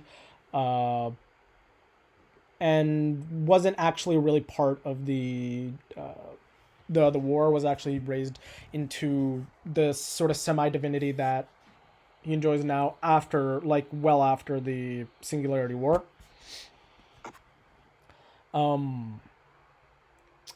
And what other god or goddesses were you curious about?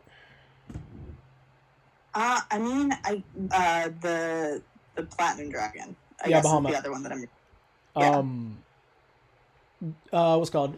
He explains how Bahamut and Tiamat, because they're so intrinsically tied, that's why he's gonna talk about like a bit about Tiamat as well in this, but he explains that Bahamut and Tiamat were one of the first lesser gods created after like the greater gods came into existence, and they were the first ones to actually bring more powerful life into the equation outside of like general beasts and stuff, well before the age of humans, and how the dragons sort of rebelled to an extent, and Bahamut forgave the metallic ones, but Tiamat didn't forgive the chromatic ones, and they fought, and then there was sort of 3-way war between the metallic dragons, the chromatic dragons, and a third set of dragons called gem dragons, which you've never heard of, and how the deity of the gem dragons was slain by Tiamat, and then during this, like, this fight eventually ended up spilling over time-wise into the Singularity, and Bahamut eventually convinced the other gods to cast Tiamat into hell, so her more, not necessarily physical, but like her spiritual aspect resides in hell, and was actually a ruler of one of the levels of hell for a while before being ousted by the fallen angel Zariel in about like a few hundred years ago, and Zariel ended up taking over the throne for the first layer of hell, and nobody really knows what happened to Tiamat after a sort of great issue that happened in a different land 100-ish years ago, where someone tried to resurrect her or bring her into the world. Very fun. Okay. I think those are going to be my 3 big gods. Okay. Yeah, Leah's fully taking notes on all of this. Leah has like several pages on the Stargazer himself, and then like another dozen on these guys. And she wants one last question, because this is how should one casually worship Asbella, Damont, and Elmond? Sorry, did you say worship them? Yeah, like show like worship. Like you know how some people like give offerings or Yeah, pray or like what is the thing here? For Bahamut, he finds the worship of him less necessary in a in a gift giving sense, or sacrifice, more the act of justice and the act of protecting the weak and the enfeebled and those who are not as capable as defending themselves is worship enough. Especially especially if you are to wearing like his like a symbol of his, or even more so if you are doing it with a shield made of platinum that is usually known as a favorite sign. And Elmund is similar in a way in that there's less of a church kind of thing that, or temple kind of thing that you do with him, and that it's more of a the act of gathering knowledge and writing down records and historical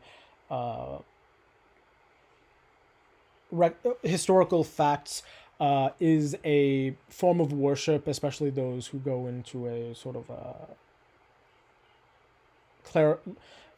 clerical or clerkish kind of field where they're constantly jotting down and writing down scripts and old tomes, and the act of bringing old knowledge into newer light is and translating it properly, not just translations or copying, but copying it properly is found to be worship enough for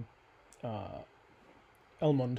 As for Osbella, Osbella's the only one whose arrogance and pride really shows in terms of the gods, or at least between the three of them. And Osbella requires you to sacrifice about, like, usually sacrificing a creature of the land, livestock, that weighs at least 20 pounds or more, count. It is usually a good sign that you won't be drowned while out at sea. Cool. So I'm gonna have to kill something if we go on to sea. That's fine. Yeah. All right. That's my information. Leah's just kind of gazing through books, writing shit down, and just bonding with the Stargazer. All right. Your friends are in a room up on the higher levels. They are resting for now. You may go about as you wish and use the library to your extent. And when you are done, I will transport you and your friends to Varkis's Ridge. Your friends desire to go to a monastery near there. Can I ask the date? It is currently the same day as when you left to go look for the individual that was missing from this library. Yeah, but did we know the date originally? Like, how far off are we from... No, you actually never knew the date since you came back from the Feywild. You don't even really... Like, you know that you left the Feywild... sorry, give me a moment. Sorry, you know that the day that you entered the...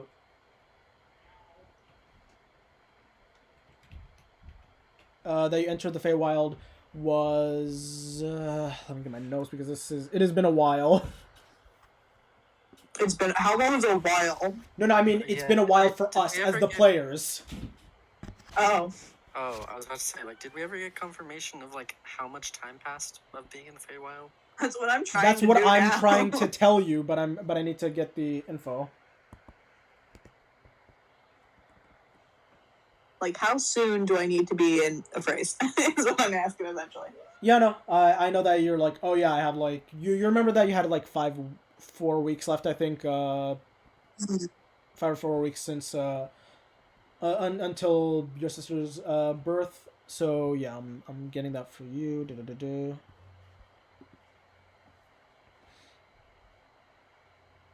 surprise, y'all. I don't think I told you that.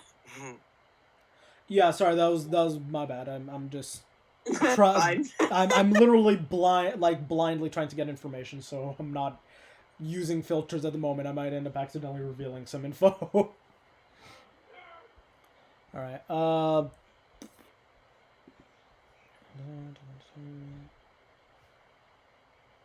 Nope. Cancel. Nope. Nope. None of that.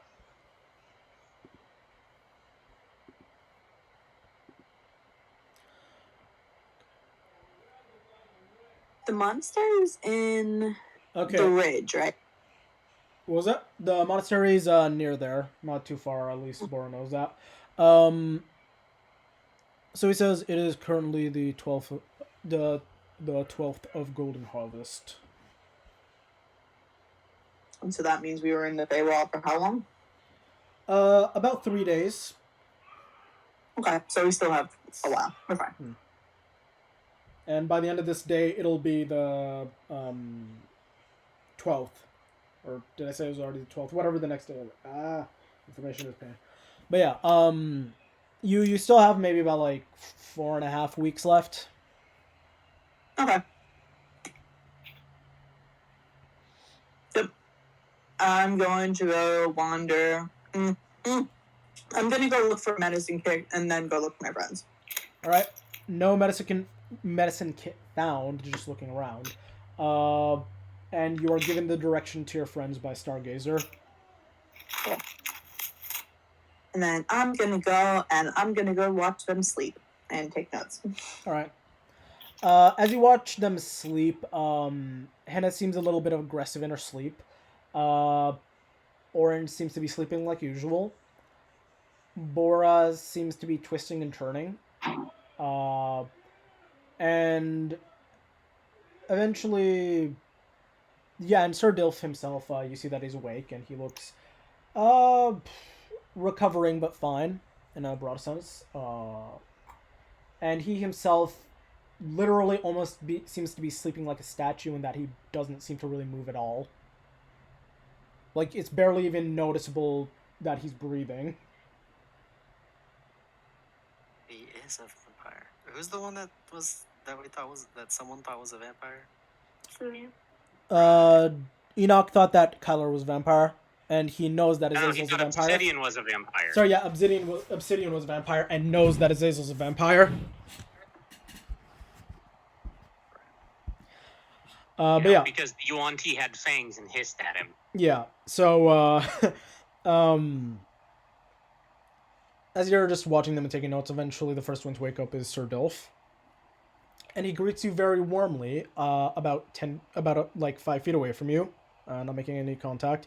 But he does ask, is it fine if I make sure that you are physically alright? Leo's gonna ask what that entails.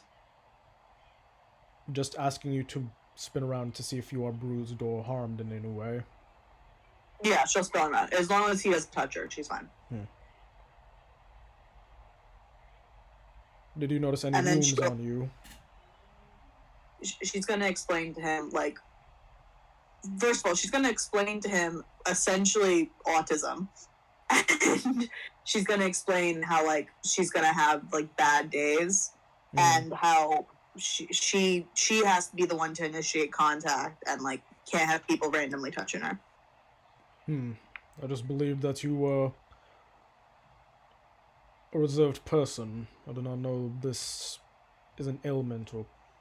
Sorry, not an ailment. That seems derivative of me. She gives him a look when he says ailment. Yeah, he seems to have caught himself immediately. Like, He's learning. Yeah. I'm an old dog, but I will learn new tricks. I did not know that there were individuals like this that had this kind of struggle. Leah's gonna just be like, it's not really a struggle, it's more just like my reality is just a little bit different than yours. I apologize for that as well. For me. He looks like he's stumbling over his words. I apologize for calling it a struggle. He looks like he's trying to not offend you and, like, not, like he's trying to actually learn. He says, "I apologize in advance for what may come up because this will take me some time to learn and adjust. I've not been taught this, and I am well into my later years." Okay. Yeah. She's gonna. Her whole thing is like she's like, it's not my job really to like educate you. Like this is on you to learn. But also I will be understanding of the fact that you like don't know yet but are actively learning. So like I won't flip out too badly. Just don't touch me. Yeah, he promises that he won't initiate physical contact without asking beforehand, and he will be aware. And he does ask what he can do on those bad mental days, what he can do. Not necessarily if he can't help you, but at least to avoid making the situation worse. Yeah, she's gonna just be like, I don't really know. Like, I was kind of... This is the first time I've had, like, a bad mental health day without Ta and without being self-isolated. Like, I've never been around this many people without Ta. And I don't really know. I see. I will have to learn to adapt very quickly. She's gonna nod, but then she's also gonna, like... She's not gonna touch him, but she's gonna sit down, like... So so she's got like a personal space bubble of about like 2 inches around her, and she'll sit down so that he's like right at the edge of that personal space bubble. Okay. And so she'll just sit there and she'll try to explain a little bit more. All right. As the rest of you wake up, you see Sir Dilf in a conversation with Leah. And he looks to be concentrating very hard. I love this man so much. He is the father that Leah wants so desperately. I love him. Bora's just gonna watch as she's slowly waking up.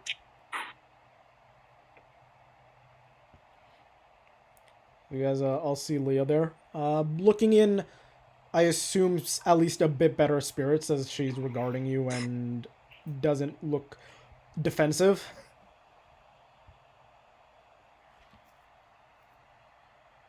Hannah's gonna come out of her corner of sadness and just like get closer to where Leah is, but also like that I was slashed at earlier. So Sure, I'm I gonna mean, stay about 10 feet back now. I was gonna say, you see where Sir Dilf is sitting, and Leah seems comfortable with the distance, like about a 2-foot distance. You can choose to sit further back if you want. I mean, you're already about like 10 feet away from her. Yeah, I'm gonna get slightly closer than I already. All right. You see Hannah getting a bit closer, but she's still like 5 feet away from you. Do you like still like 7-ish feet away from you? Does that do anything for you, Leah? Yeah, no. As long as she's not within that like 2 feet bubble, we're fine. Yeah. Hannah, Leah doesn't seem to be reacting as you're like 7 feet away. Alright, I'm just gonna stay here and just be like attentive, but that's it. Okay. Nothing else. Okay. What about Orin and Bora as they wake up? Bora's staying in her corner. Okay. Orin?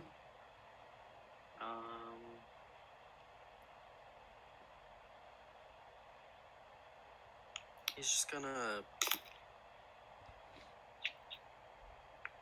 I guess, just grab something to eat from his bag. Okay. Yeah, you just sort of have a bit of breakfast rations.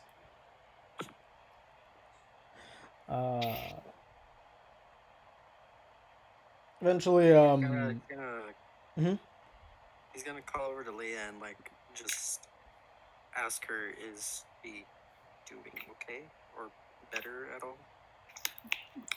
Leah's gonna kind of grimace, but also just be like, do the equivalent of like, what's a thumbs up? If it's a thumbs up, then sure. Like, she's just gonna be like, yeah, there's some shit we need to talk about, but like I'm okay for right now.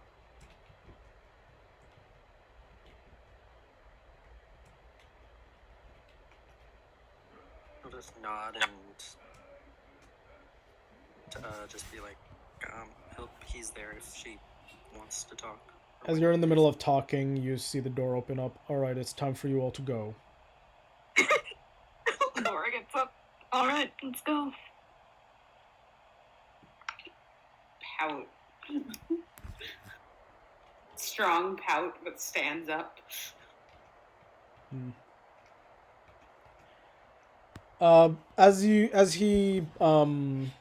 You guys think it's like you can all just, you're all going to have to link hands for this. Make physical contact. Leah's gonna. Yeah, he looks like he's looking at you. It's just like the magic can only work this way. Leah's gonna. I will give you some time to prepare. Yeah. I guess as that time, Leah's gonna kind of give a brief, like, she spent a while talking to Gaston about it, but she's gonna like give a brief rundown of it to the rest of the people there.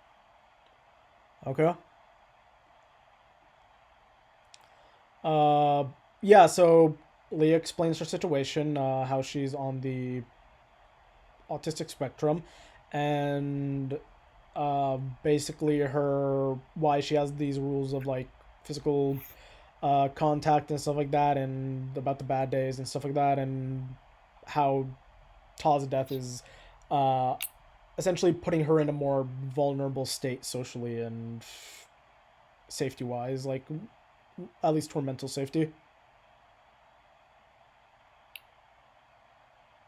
And then also, like, don't touch her unless she initiates the contact. Well, unless she initiates the contact or you ask and she allows it, and keep like a 2-foot distance kind of thing. Laura's just gonna give a thumbs up.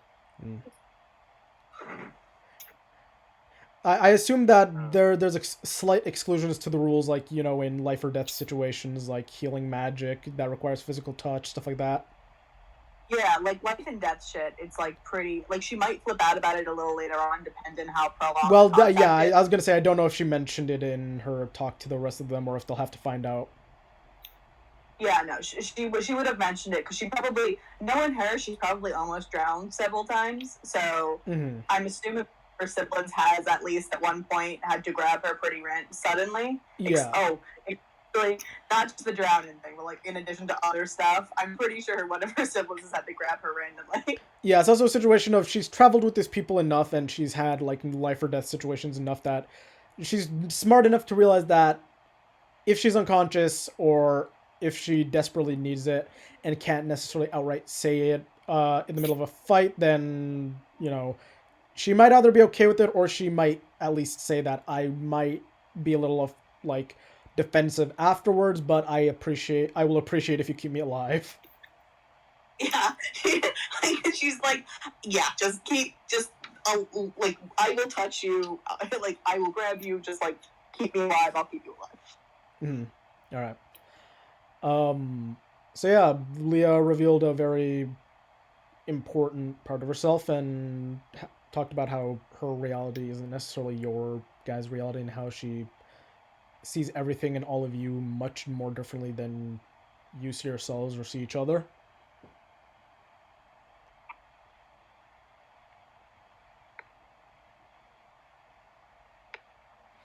And is just gonna nod along. Like, okay. Arnold, yeah, he's just gonna nod and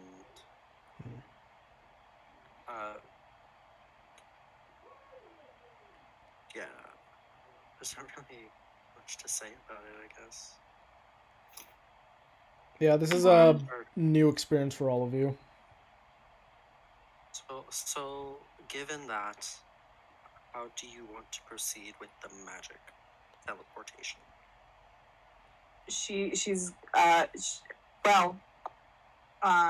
If I am anticipating like physical contact, like I know a handshake is coming, or I know I'm going to be in proximity to people, I'm able to do that. So just I can do this. It's just whoever I need to hold's hand, I need to be the one to initiate it. We can have you be at the end of the... It does not have to be a perfect circle of any kind. It can... As long as physical contact is made between each of you in whatever manner you're most comfortable with, then it can be done. You yourself can be at the end of this daisy chain of sorts of physical contact, so you are the one making the physical contact, if that makes things easier. Leah's gonna nod and then feel bad because she feels like she's like forcing people to accommodate to her, but she's not gonna say anything. Alright. This is alright. He makes physical contact with Sir Dilf. Sir Dilf like grabs onto like Orin's shoulder. I don't know. I assume Orin and Boran and Leah just make physical contact with each other, I assume, in some capacity, either shoulder, back, blah, blah, blah. And then, I don't know, who's the one that Leah wants to just hold their shoulder or hand or touch with a finger or something? Yeah, I think Leah is probably going to try to get Henna. Okay.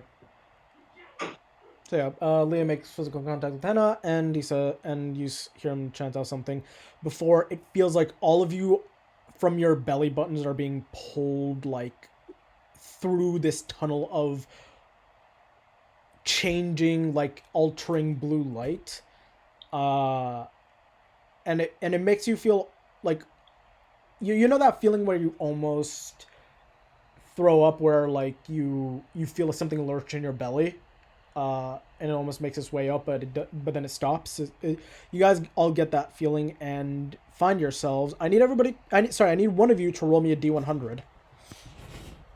You what? One of you roll a D100. Not Warlock, because I want one of the people who are traveling to, experience this. All right, Orin, you are the first one. All right. I'm scared. Or kill the fall. Christ, stop that. All right. So 28 for Orin.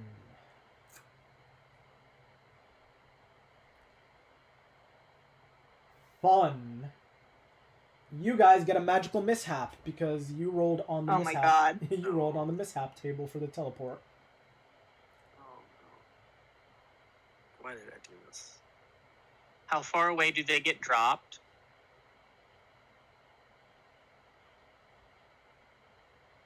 This is...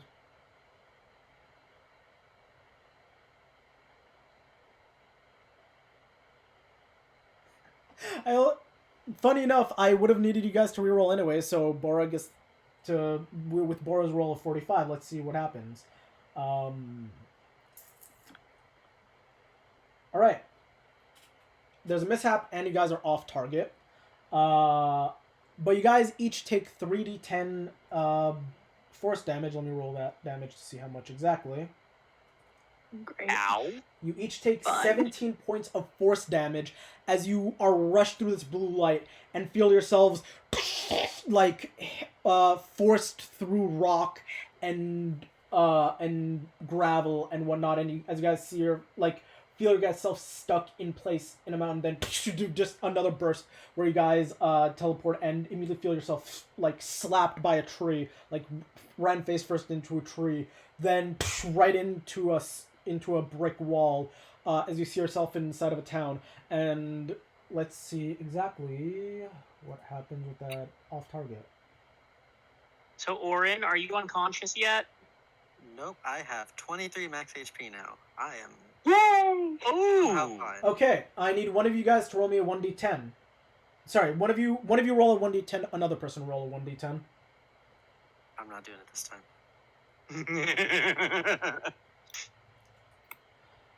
Alright, 10 and 3. Okay.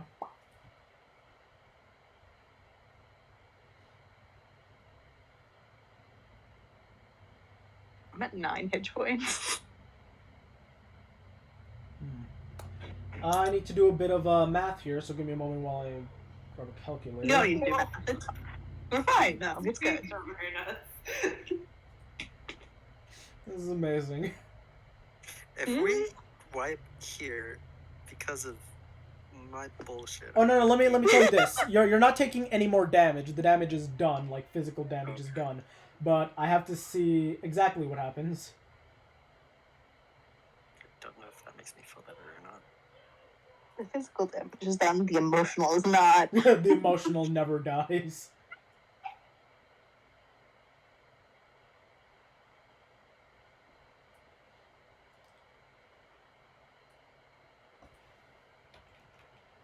I mean, to be fair, yeah, the emotional damage to Leah is probably never gonna die.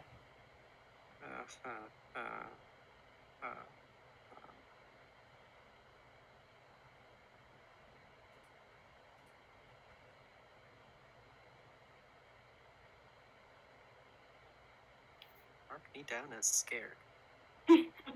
Just scared. Just scared. So, while we've been doing all of this, I've been looking at different draconic deities. I have found one I absolutely love, and if I ever play a Dragonborn, he has to be a descendant of the fairy dragons. Okay. You what are you talking about? Like do fairy dragons have a deity of their own? Yes, they do. Oh, good. And he is actually not... Because, like, I'm looking at the official 5e canon. Bahamut is actually one of the lesser deities. The one I'm looking at is a step up from him and is one of the intermediate. That's in like Faerun D&D. This is my world. True. Like I said. Fuck him up, Rune. Fuck him up. That's his way to shut that down. Like I said, this is the official Faerun canon. Oh, I information understand. stuff. I'm not. I barely have the wherewithal to deal with 3 different dragon gods, let alone like, hey, here's a fairy dragon god and a shadow dragon god, and I'm like, well, what?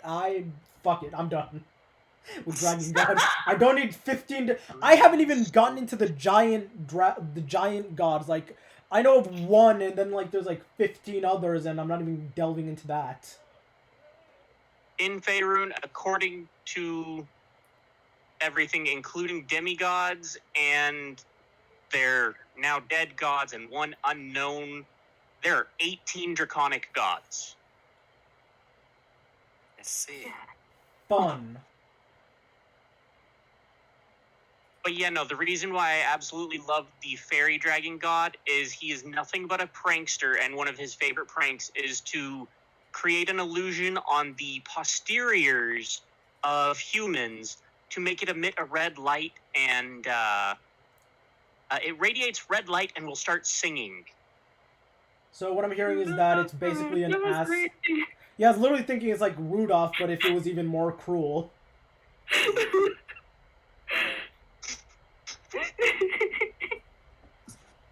He's also 2 feet long. Amazing.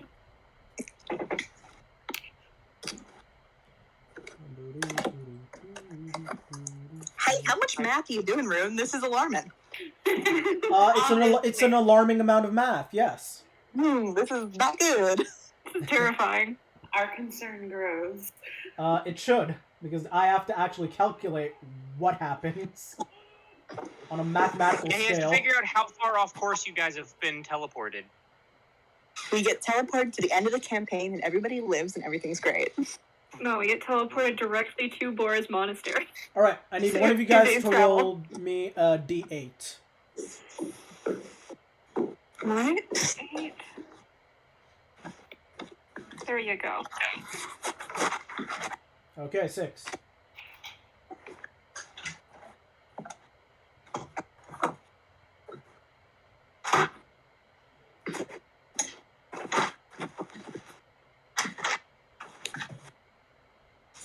Hey, you gonna pass? Amazing. Okay.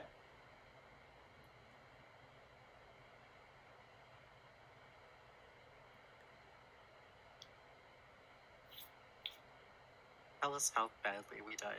So We as actually did just teleport to Bora's monastery. So as you guys teleport and get slammed into a few different objects, as you guys see yourselves in the town, blah, blah, blah, Eventually, you guys land and all just cough up a bit of blood. As you all find yourselves at the edge of a woods, and looking off behind you, you see the familiar maze off in the distance. Bergen Shit you punched not. the ground. You guys God literally forced yourselves to be teleported to the edge of the Zabora woods.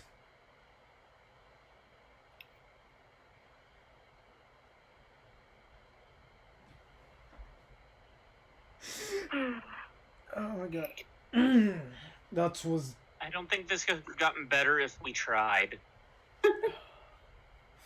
Honestly, it could have gotten even worse because you guys could have teleported yourselves into a volcano. True. I think isn't the maximum range it can throw you off 100 miles? Something like that, yeah. Alright. So, as you guys are teleported there, Stargazer says, that was...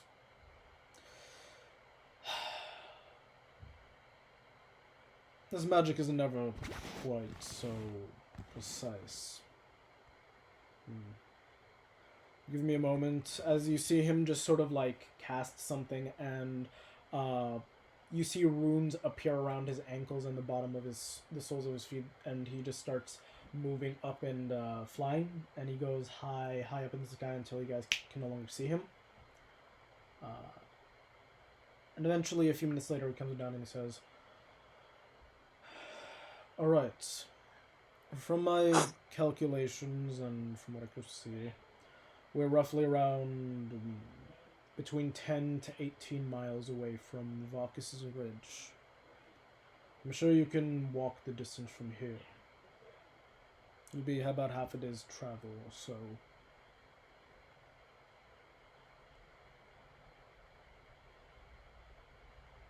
Well, we're at least on the path. Thank you. Be careful with the river up ahead. It's not dangerous or anything, but it'll be blocking you from directly getting to Vaucus's Ridge. He just sort of nods to you, and then you see him cast the same spell and disappear. Oh, sorry. He disappears, but just before he does, he is about 2 feet away and has an open hand with his palm out, looking towards Yulia, and says, "In case you and your friends decide to take me up on my offer," he looks to you, "Hannah, or return to the library, I'm willing to make deals with you to extend your privileges there, if you wish."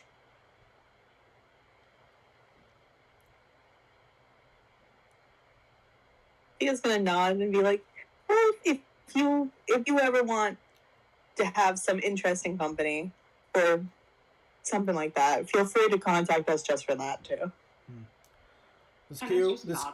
He says, "This key will only allow 2 of you to come to the library at a time.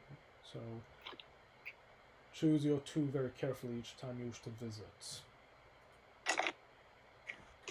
Who's he giving the key to?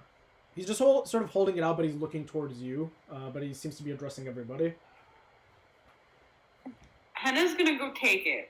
Okay, you go grab the key. Yeah. It seems to be this beautiful engraved platinum key. Sweet. And I will be off now. And then he just disappears into a puff of like a metallic blueberry scent, and disappears on the wind. You guys are given the direction to Vaucus's Ridge, about half a day or so's travel northeast of where you are.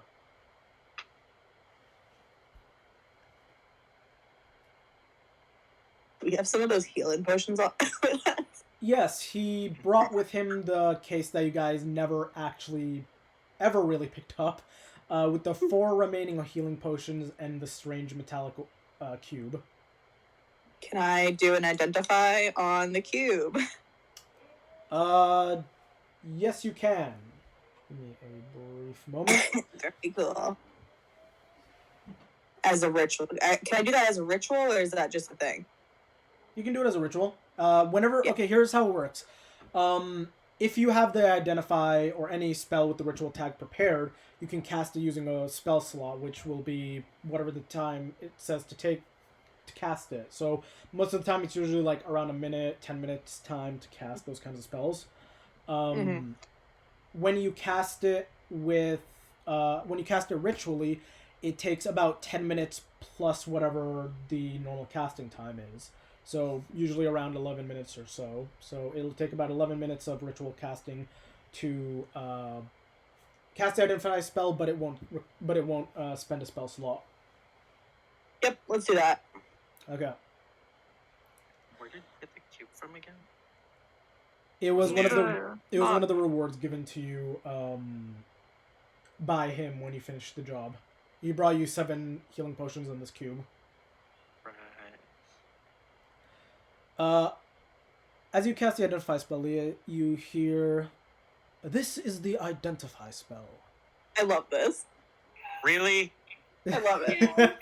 I've been on a kick. I don't know. It's just for shits and giggles.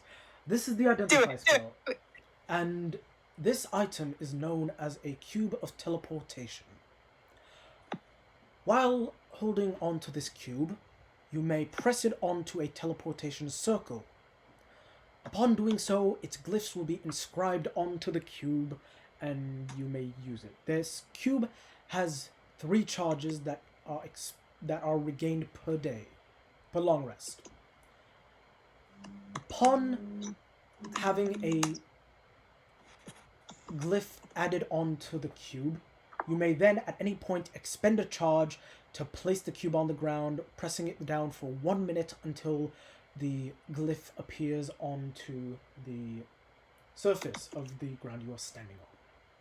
So long as the other original glyph is in existence, you may use the charge to expend it and teleport to that destination.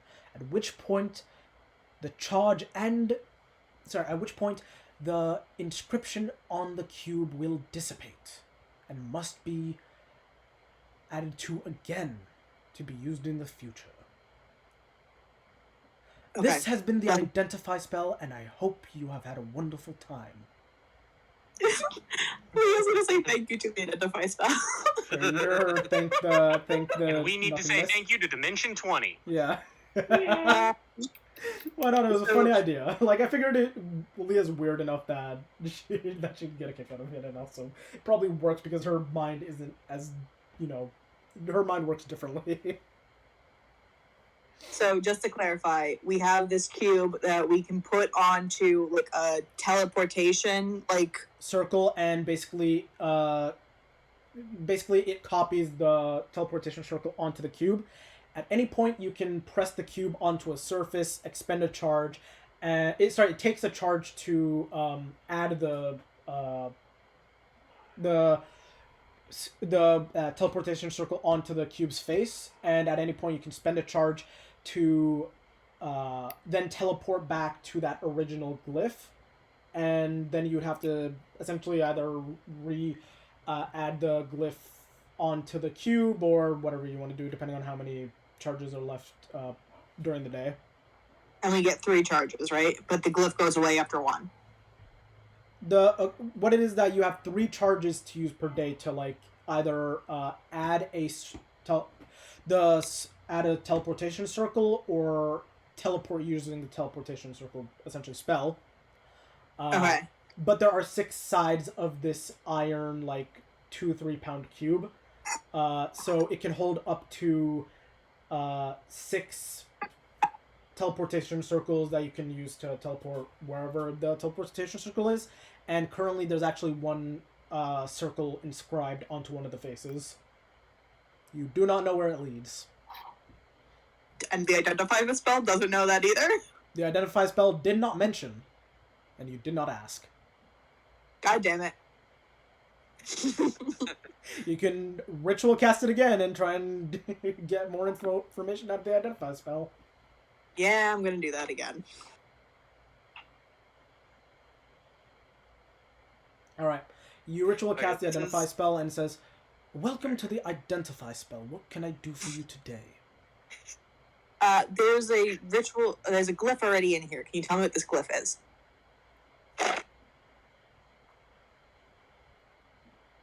Like, there's a long Oh. pause like a loading sign. Don't worry, you're not.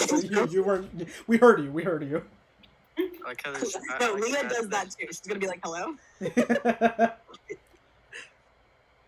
Imagine it's just like a little butler.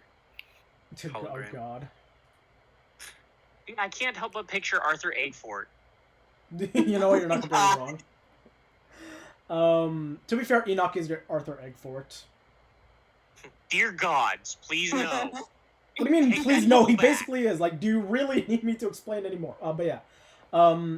Eventually, after a minute or so, the identify spell pops back up and says, "This rune, from what I am able to gather, leads to one of the most northwestern edges of the Mestrim regional area within the Vivitrian continent.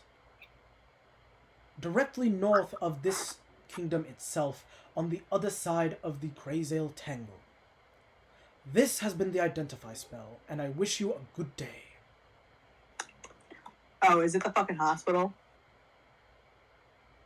You don't know?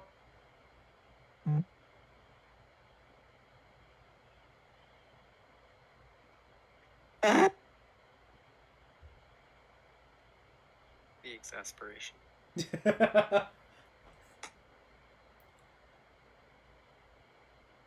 And it's just gonna like do charades to to be like neat. You know, you don't also have to do identify on objects. You can also do it on people. See, I was just sitting here imagining Henna's trying to do the Turbo Macarena to talk to the party. Oh my god, can I cast Identify on Hannah? You could if you want. I mean, it just identifies whatever you're casting it on. It doesn't necessarily have to be an object. Can I like cast Identify over Henna's throat where like the like wound is? Sure. Cool. This Okay, is can- the identify this is- spell. I hope you have been having a good day. This is a curse, known as the Curse of the Belligerent Tongue. It is used for those who blaspheme the gods and are usually distributed by extraplanar angels. They do it usually out of spite. This has been the identify spell, and have a good day and good luck to this young woman. It's gonna be like, thank you. Again. Hannah is now screaming at the identify silently. When you scream at a All spell. of us can hear the identify spell? No, only Leah can. Oh, never mind then. I like to. This is random, but while she What? Hello? Am I disconnected?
This is the DM. This is the DM back Okay. here in the game. But yeah, sorry, I cut out. What were you saying, Samus? Like I cut out right as we were speaking. Okay, so I was just thinking to pass the time, like Orin just makes a bunch of snow for them to have a snowball fight with. While Sure. she's doing like her half hour worth of rituals. You guys are in this like summer balmy part of the part of the kingdom, and it's like summertime, and just snow drifts down, and you start throwing it around, and beaming each other with it. So how would them wild magic surges look for him? What was that? Wouldn't he have to do wild magic surges? What spell did you cast? I thought you were just doing like a cantrip. I just said ice magic. Yeah, oh, sorry. Then, do you have like an ice cantrip or something? I have Ray of Frost. Yeah, I'll say roll me an Arcana check to see how well you do. It's just a bunch Since- of ice. I was gonna say since it's a cantrip, it doesn't really fall under wild magic, so he's fine for now. For now. For now. For now. 18. 18. Okay. Yeah, you're able to use your ice magic. You've done this before, like for fun, so it's not completely out of your wheelhouse. And it's not really focusing in any real way other than just like you just sort of create the beam, you like launch it into the air, and you make it disperse in the air so that way like little flecks of ice fall down and like mix with the perspiration to create snow. So yeah, you managed to create like a little bit of snow. It melts not too long, like maybe after a minute, but it's at least for a moment you guys get a bit of a cool respite and a bit of a snowball fight if you want. So he's basically casting snowballs at people.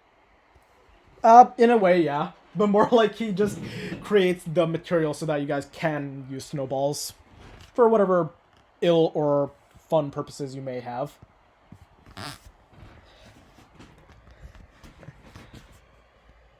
I want to feel like my character is just sitting there silently somewhere and judging them so hard.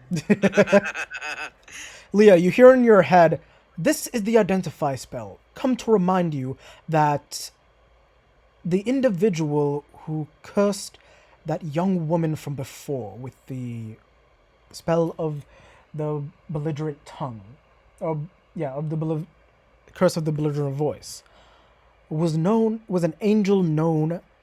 solar angel known as Hamon.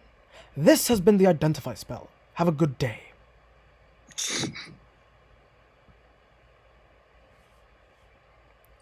Leah's gonna be like, great, fabulous.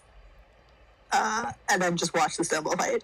Yeah, you're just watching as I don't know if you guys are having a snowball fight. I don't know if Hannah's using this to vent her aggression, or if Bora's using this to get some relief, but there's to know. Laura would completely be just sitting in, not even sitting, she'd be like laying on her back, staring up at the sky, just like, why? Sure. Eventually, Orin just beams you in the head with a snowball. She's gonna just sit up and just start to one of her darts off of her wristband and start going for him. Okay, make an attack roll with your dart as this escalated. This is Snowball not the party fight. to do anything like beaming people in the head. Yeah, I was gonna say, you guys, Jesus, it goes from one cantrip leading to slaughter. Does 12 hit your AC, I mean, to be Orin? fair, it went from that same cantrip to slaughter last session. That's what I mean. Like, that's exactly what it is. She's completely just, he beams her in the head and she's just like, okay, I'm going for your kneecaps. Jesus. The kneecaps. Not the kneecaps. Does Alright, so I figured out what it is. Your wild magic surge is anytime you use Ray of Frost, the party's gonna turn on you, because that seems to be the case. Honestly, though, Samus, what's Orin's AC? Not high. 12. It just hits. See? Boris I hit your said, kneecap. yeah, I was gonna say, Boris said, like, you beam Bora in the head with a snowball, just like trying to be like, hey, come on, let's, have a snowball fight, like, cheer up. And then she just wipes the snow off her face, looks to you and says, I'm gonna go for your kneecap. You're like, not the kneecap, and then throws a dart right into your kneecap. Roll damage, Bora. Oh, please, I only have 6. All right, Bora, you shoot him. You throw it into his kneecap, and he crumbles from 1d4 hate damage. She'll go over and she'll try to make sure he's okay. His kneecap will never be the same again. That because it now has a hole in it until magically healed. Hey, where's one of those health potions? All right, grab one of the health potions, and I assume you give it to him. Yeah. All right, roll You 2. pour it down his throat, and as he wakes up, just gently petting his head. Did we learn something? Roll 2d4. All right, 7 plus 2. So, Oren, you get 9 hit points back as you are healthier than when you got kneecapped by Bora. She just has your head in her lap, and she's just gently petting your hair, and she's like, did we learn something? You don't know how, but she's already braided your hair a little bit. Oh, that's cute.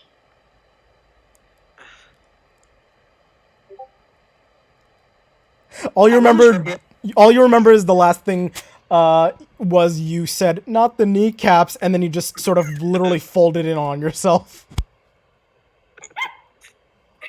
Learn not I to feel like my try gift just and- made this better. Oh, my hand. Let me see. Yeah, Yeah. that makes it better. Yeah, seems about right. So, you are fine-ish, or you're still hurt, but you're healthier than you were about 30 seconds ago.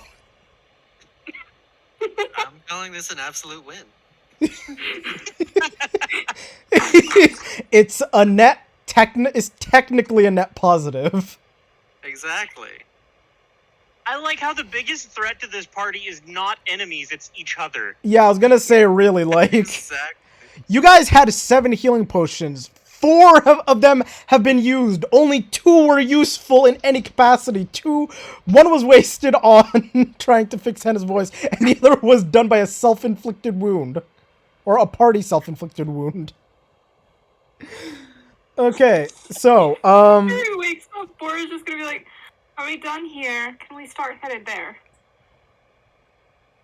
I was just trying to pass the time. something light and fun. Something. Never mind. I don't know why I try. you Hannah see, at this point has thrown her hands up in the air and is just like, fuck. that's Like, what I've been very, very like physically like what the very much like, very frantically between Bora and Orin. very much like, this is what I've been trying to say, but she can't say anything. I would imagine that anytime anything's happening, Henna's in the background, like, screaming, inaudibly, and, like, doing obscene gestures. So yeah, I assume after a few minutes you guys pick up your stuff and make your way towards the, towards Varkus's Ridge. I assume Leah's holding on to the teleportation cube, or somebody else? Leo, hold on to it. Alright, and the remaining 3 potions are to who? Who has them? I'll take them. What was that? Was that you, Warlock? I said that I would. Yes. No! Anyone who's not named Warlock. Which of you that is not named Warlock will take the 3 potions, or will you split it between 3 out of the 4 of you? I think it'll be smarter to split it between 3 out of the 4 of us. Yeah, Yeah. Bora's gonna take one. Bora takes one. Maybe it should- Aura is technically the tank right Mm-hmm. now. It should go to those with the highest HP number, so that, like, when the people with the lower HP numbers So that's get Bora. knocked out, they can- I was gonna say, so that's Bora, So who then has- it's Bora, then Leah, then Orin, I believe. like, in order of, like, high to Yeah, low, who is it's Bora first, obviously. Then it's Gaston. oh yeah, I forgot about him. So yeah, it'd be Gaston, then Bora, and then Leah, I believe. Then maybe How much? it should go between those three. I think it should go between those three so that when like they have the better chance of standing after a hit. Okay. So yeah, you split it between the three of those characters, and continue on. I'll say that it's not horribly difficult. You guys spend about half of the day until it's relatively like between afternoon and evening, making your way from where you are, crossing the river like along the bridge, and finally getting to Varkus's Ridge. Really quick question: what type of potion of healing is this? Greater, superior, supreme? Basic. Regular. What? Basic.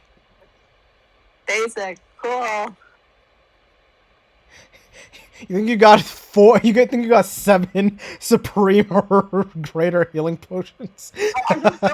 I played. This is my first time playing D&D. I'm trying to add in shit. No, I know.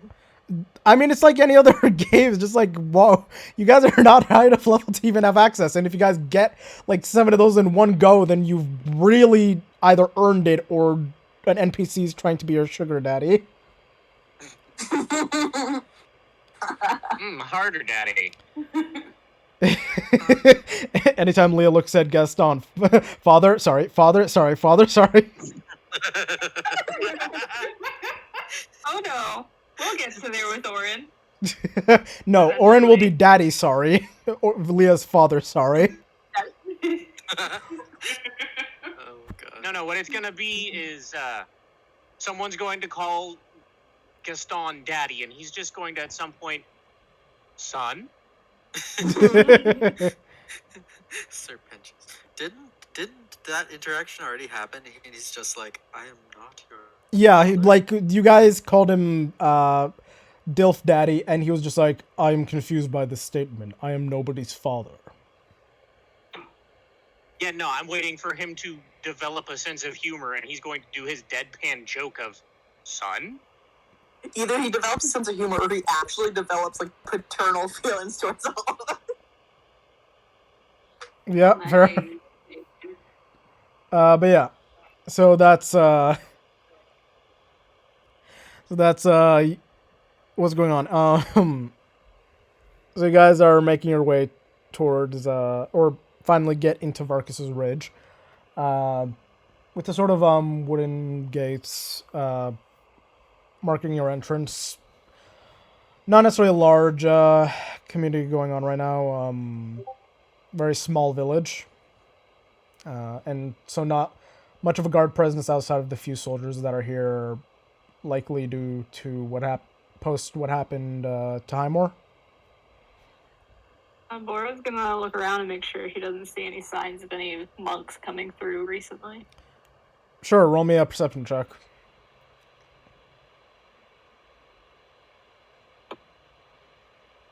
10. You see a monk. Every day in the mirror, you see a monk, and that is you. Yeah.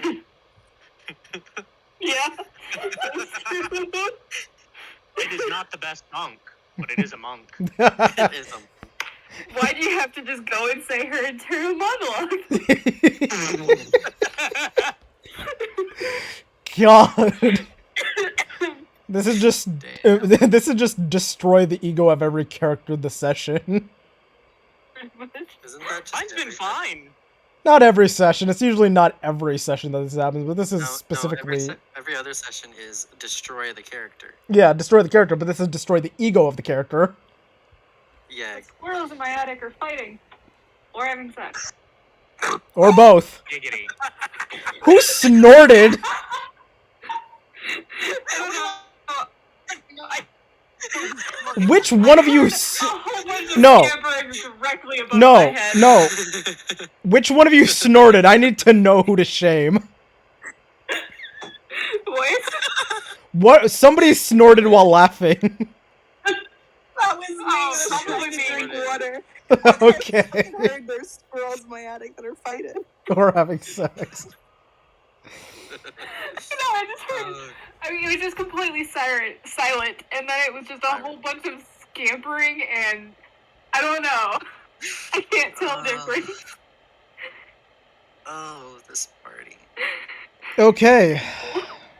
Don't worry, it only gets better. No, yeah, it does get better. It's only gotten better. These people. I'm sorry, I didn't mean It's to fine. No, it's fine. It was just a joke. I'm not actually shaming you. But yeah, you guys get into the village. Looks to be a slow day. People are milling about or doing their normal things. Bora, you've been here maybe once or twice while you were in the monastery. So you know that there's not much here. In the town, there's maybe like a total of like 5 shops in total in the village, and maybe like, and one of them is like the one tavern / bar that's here. She's gonna stop and look at the party and just like, actually, before I say anything, how much farther away until the monastery? Well, you're gonna have to do a bit of mountain trekking, but maybe about another 6-7 hours of travel. She's gonna stop and look at the party and just like, okay, from here it'll be about 6 or 7 hours. We've also got to deal with the mountain. Do we want to stop right now, or do we want to keep going? I'll say look at Leah. I'll say that, Bora, you do know that the mountain can be a bit treacherous, not just because of the elements, but also because like there are creatures that sometimes pop out, and sometimes your monastery has been like trying to stop it from happening as much as possible, but sometimes harpies are around the mountains and cause mayhem. So yeah, it you can always take the risk. She's gonna warn everyone about, hey, this is what could possibly happen. Do we want to keep going, or do we want to rest for the night? I think resting's probably a good option considering our hit points. Considering you you threw a dagger at Orin and he collapsed like a sack of potatoes. Oh yeah, I don't remember if I said this. Did I ever take the dart out of his knee? The dart popped out of his knee when you put the healing potion. No, what happens is whenever there's like a foreign object and you use like a healing potion on somebody or healing magic, it just sort of like pops out of their body. Okay, then I probably just put it back in its little place on my wrist guard. Yeah, you didn't leave a dagger inside of his knee and healed it around it. I popped right out, just put it back on my little arm holster before bringing it in. Sure. But yeah, Bora, where do you want to go? Do you want to go to the tavern / inn? Do you want to go to a different shop? Do you want to just take them to a secluded spot to relax? She's probably going to take them to the tavern / inn so they can rest, but she'll probably like walk around the town afterwards and be like, hey, have you seen any of the monks from the Brotherhood? That's not me. Yeah, I was gonna say, don't worry, I know, That's not me. Everybody here is just a sarcastic ass and just says, yeah, I'm looking at one. Gosh. But no, they let you know that the last... It's a village filled with mead. They, like the first person you ask, this portly halfling woman with her child and husband, says, oh yeah, one of them was here maybe about 4 days ago or so. Probably won't be back around for another few weeks though.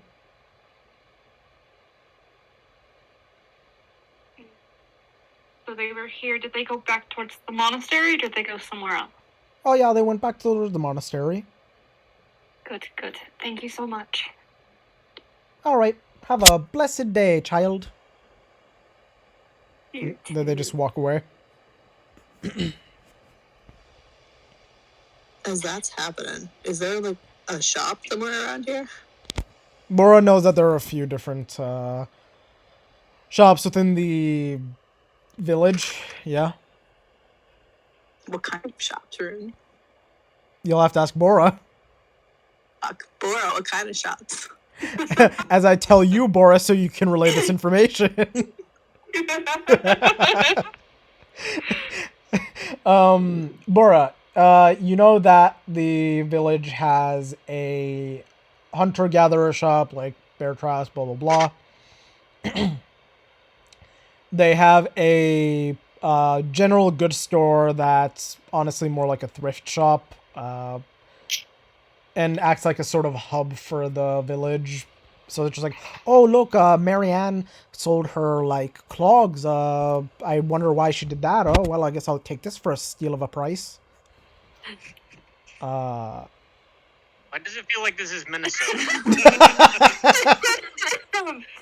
Ow, that one hurt. Oh, look, we're Minnesotans, You're not supposed eh? to hurt yourself. Yeah, Boris is just gonna be like, okay. I was gonna say, there's still, like, a few other places. Let me just tell. There's the cheese factory. Giggity. And now we're in Wisconsin. Yeah, yeah. Someone's dying in the background. That would and be Amy. and then there's the Fletchers. So yeah, she's gonna just explain. These jokes write themselves, Rune. Are you doing this on purpose?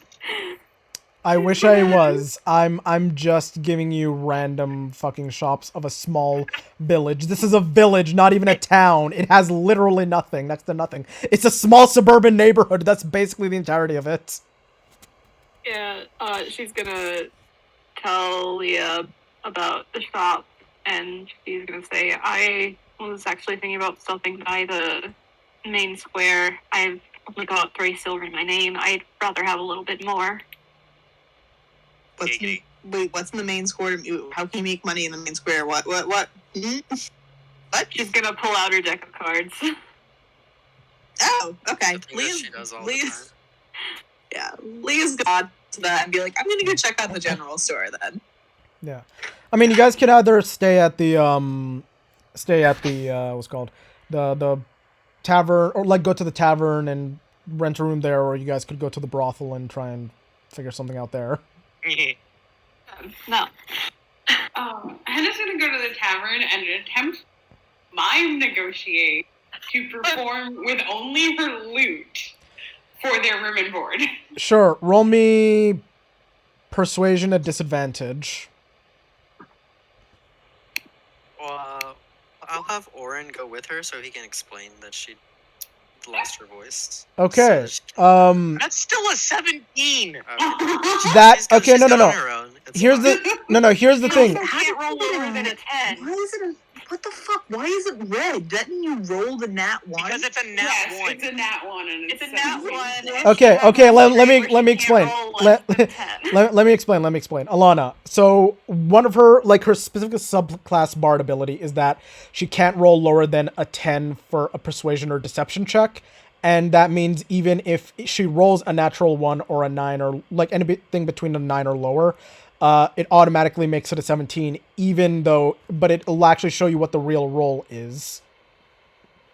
Which is why it's red, because it was an actual nat 1. But bard bullshit, it's actually a 17. Yeah. So in reality, Hannah can't ever actually fail at any kind of persuasion or deception check. She can convince anybody or lie to anybody so thoroughly that it's magically impossible for her to ever really do worse than a 17 right now.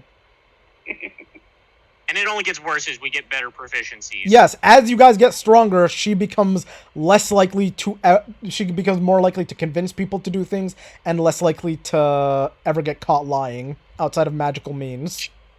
Isn't the end of the Why do you think I avoid people dance for a year and a day? Yeah, I was gonna say, That why is do you think how I you get avoid that. giving you guys social interactions? What's your other choice? Giving us combat?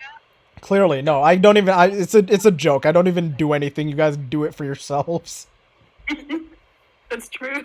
The I don't- story writes itself. Yeah, I was gonna say I really don't put you guys in situations most of the time. I give you an opportunity, and you put yourselves in situations. All right. The person says, "Oh, we've never had a mime before. Oh, that's so lovely.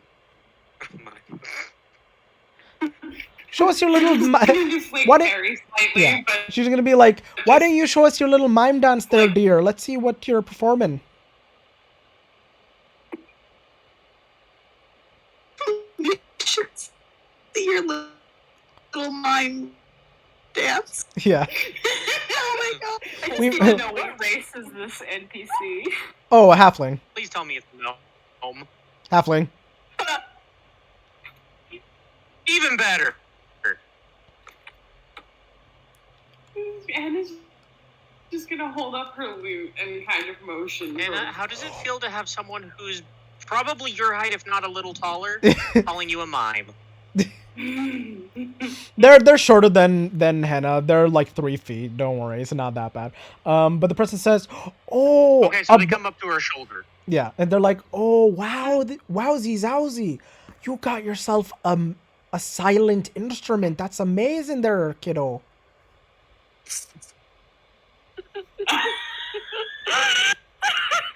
It's so rare to see a mime without their eating, make. Remember to breathe.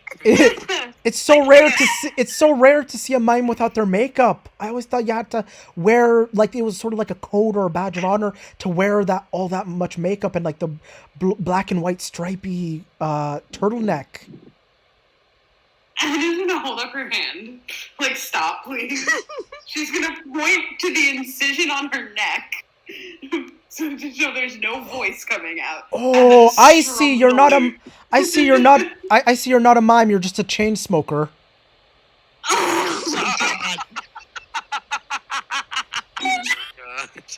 I can't believe you did that to yourself. It's smoking is so bad for you, you know.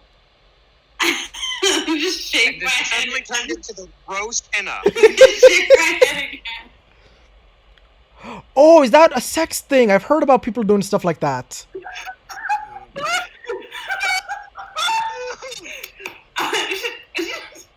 Can I do something I can write on? You can get parchment from Leah or somebody. You haven't tried. You've just been trying to non-verbally communicate to some Minnesotan folks, basically. What's Orin doing in all of this?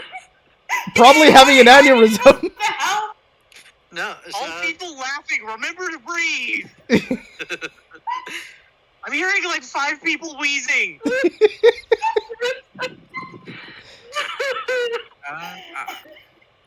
I changed my mind. He didn't go since he didn't.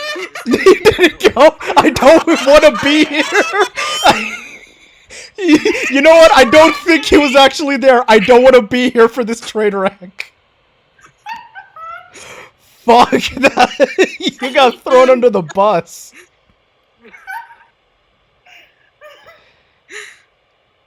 Okay, so I guess Orin wasn't there and he was a figment of Hannah's imagination.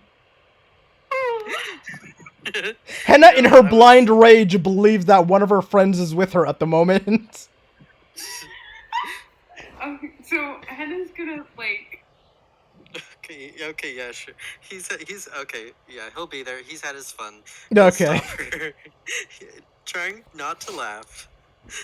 He'll stop the halfling or the tavern keep. Halfling. Yeah. Okay. And just explain. No, she's a performer, and how she lost her voice.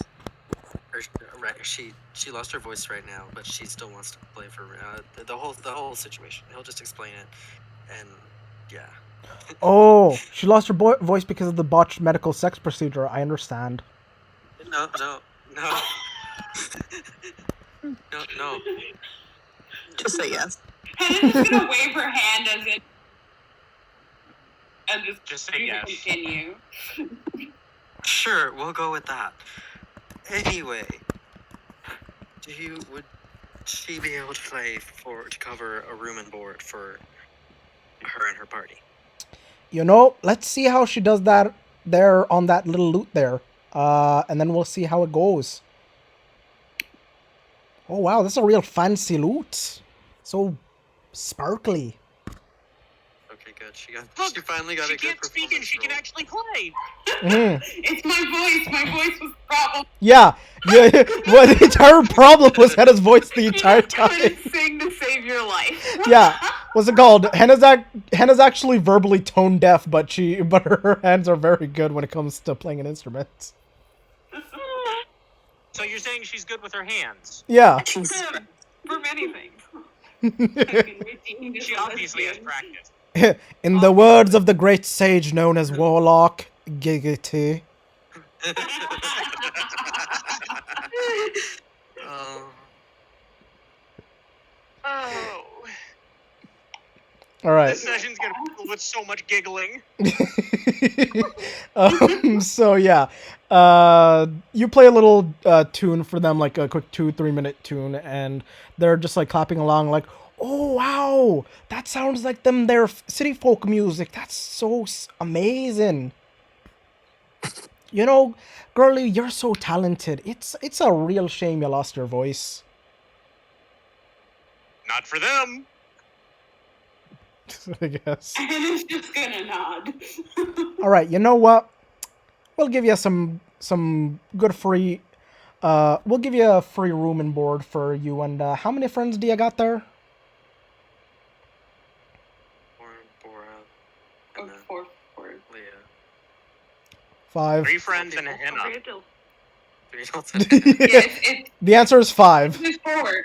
There's 5 total. Oh, yes, 4 of us. 3 friends, a henna, and the new and improved emotional support animal, Sir Dilf. Jeez, yeah. The emotional support dill. Jesus. That is like a real giggity right there. Hot damn. So you guys are, as you guys are negotiating getting like free room and board from these people, like you're talking to the barkeep and like the person who's like serving out drinks right now. You're both just like shoved out of the way by like a bunch of meaty guys, like large buff meaty guys who are just like laughing and seem like to be in their own conversation, just like absentmindedly just push past you and like knock you out of the way, just knocking you on your back for a moment. Orin? Can we get about 3 more rounds, love? Me and the boys have got mighty thirst. What? He's talking to himself as an NPC. Yeah, Born I from the couldn't. floor. I understood that. I couldn't. 3 more rounds, and then How after about that, 3 more rounds? How about 3 more rounds for me and the boys' loves? Yeah. Okay. I don't know. He'll just. Are they talking to Orin or Engage? talking to the? No. The guys talking to, like, they just literally shoved you and Henna off to the side without caring for either of you. Like, just not, like, as if you weren't even there, like, just an obstacle, and then just went in front of you to talk to the bartender and, like, basically get to the front of the line.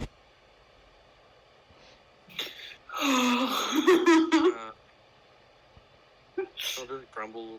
He'll dust himself off and just grumble. Rude. I don't know. Henna's got a clenched fist. Well, the guy seems to have heard you grumbling and says, "What, you gotta say something, little man?" He just, like, sort of shoves you. Like, into a table. It's your Bora. This is the start of porn. What was that? This is the start of a porn. Jesus Oh, Christ. No. And Orin takes this Orin's man. very tentative now. Yeah, I was gonna say, and Orin takes this man to the brothel. No, This was how Warren became a worker of the brothel. yeah, Jesus. He had quit his life of adventuring to discover his new passion. Good for him. Action. Good for him. Good for him. He loved his new passion, stripping. Oh no. He just becomes the new Magic Mike. And other things. The body part. He becomes a 5'3" version of Magic Mike. It's just, Wouldn't that be Magic Mini? oh my god. Why? Okay, so Henna would like to take out her expressions on the fine, gentlemen. All right. She's been in a real bad mood. Understandable. Give me a sec. Pulling up character sheets. And also, like, there's gonna be a whole, like, performance beforehand where she's basically miming dick to these people. Like, All right, Oren, while you're being pushed into the table by this guy, she looks to the other two who are just sort of like looking at her, and she's just doing the deep throat motion and pointing at them. You, yes. roll an insight, Oren.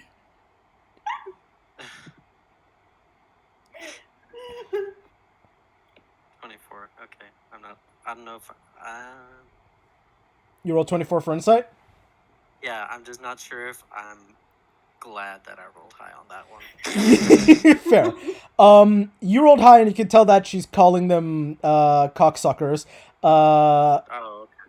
I mean, again, that's not wrong, right, Amy? Nope, it's not. Gotta roll an insight for the other two. Okay, you know what? They actually rolled well enough to understand what you're doing and not get the wrong idea. Good. But yeah, Henna, as you're about to get your aggression out on them, like, you just call them cocksuckers, and they're like, "The fuck did you call us, little bitch?" And then you the moment they say that, you see, what do you like to describe yourself, Dregnar? Drengar is your average height, elven-looking person.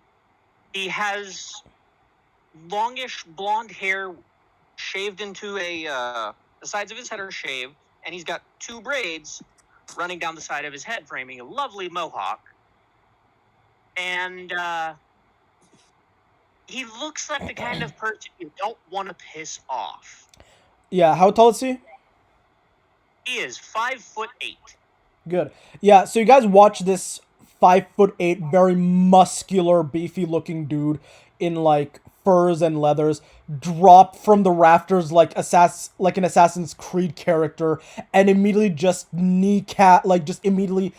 kick one of the guys in the knee. One that's in front of you.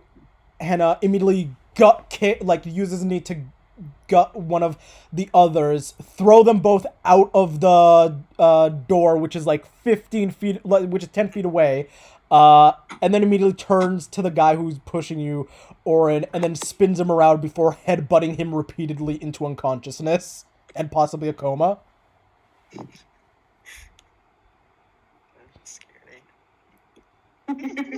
As you see blood dripping. It's going to be Creed Oren has a crush on. Yeah, I was gonna say, as you guys see, his face framed by both the blood and some strange runic markings on his face, but it seems to be paint.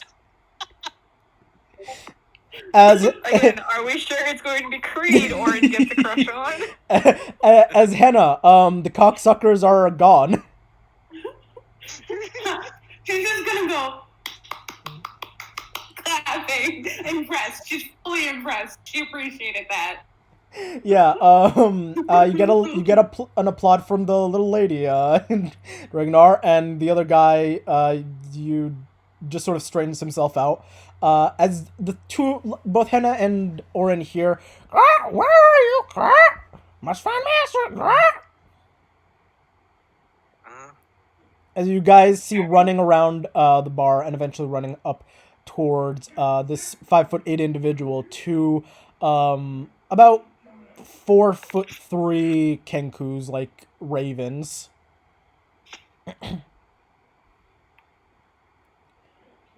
Found master. That's a bit of a bush. Thanks for Oren. help. Oren, roll me an insight check. Okay.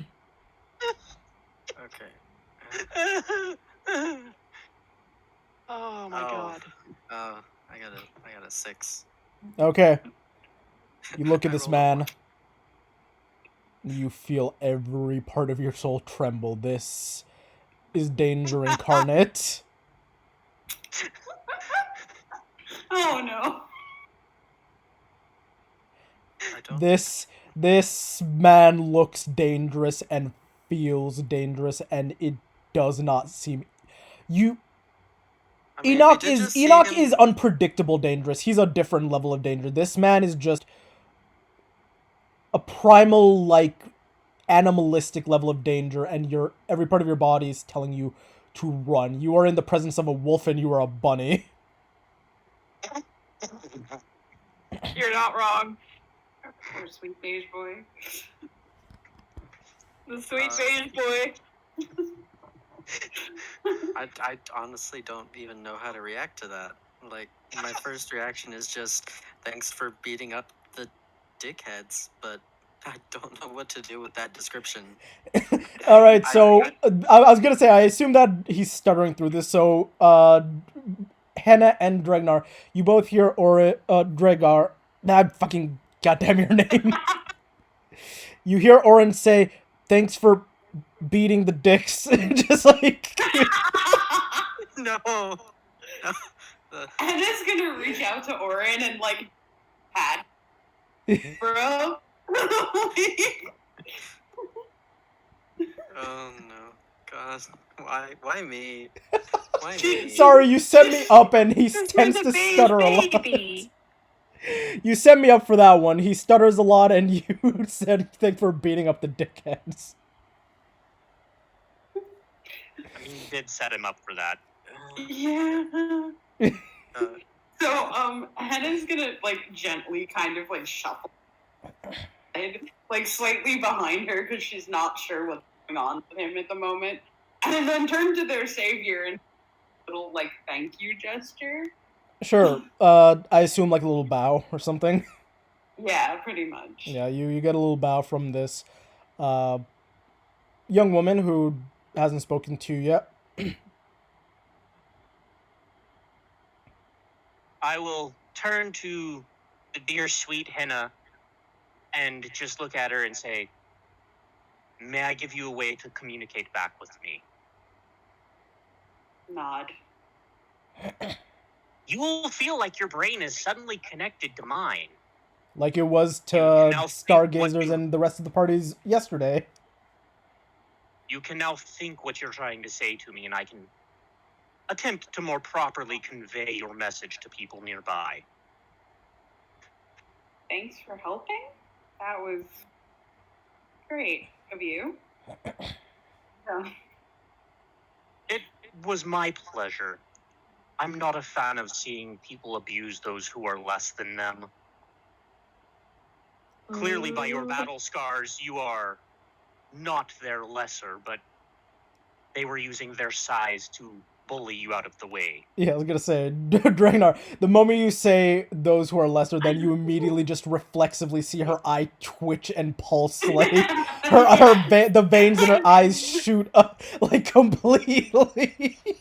Look, it's been like a rough 24 hours. Henna's very on edge, and she actually get to take out her aggression. Yeah, what's funny is that So- she looks beat up, bruised, and like there's still like bits of dried blood on the corners of her mouth and her nose. See, She- all I'm she definitely picturing looks right hurt. now is just this completely beat up looking Henna that is now being able to talk to me telepathically. Yeah, and she also looks frazzled. And Like an she almost looks. pristine yet exasperated Orin who was just getting tossed around like a rag doll. So the insult of being lesser is really more aimed at the sorcerer. Yeah.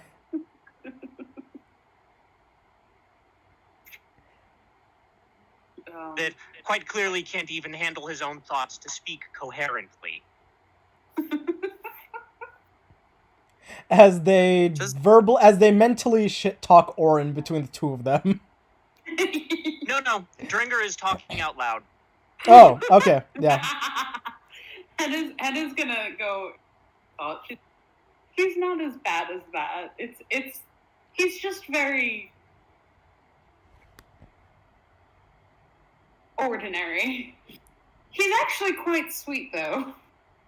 Oh, Okay, that kind of makes Yeah, I was gonna say you don't know whether you got a backhand compliment or not, but then she said you were sweet, and it's like, He okay, can't hear net me positive. though. Orin can't No, hear me. He doesn't know what no, I said. Fair that enough, makes me fair feel enough. better.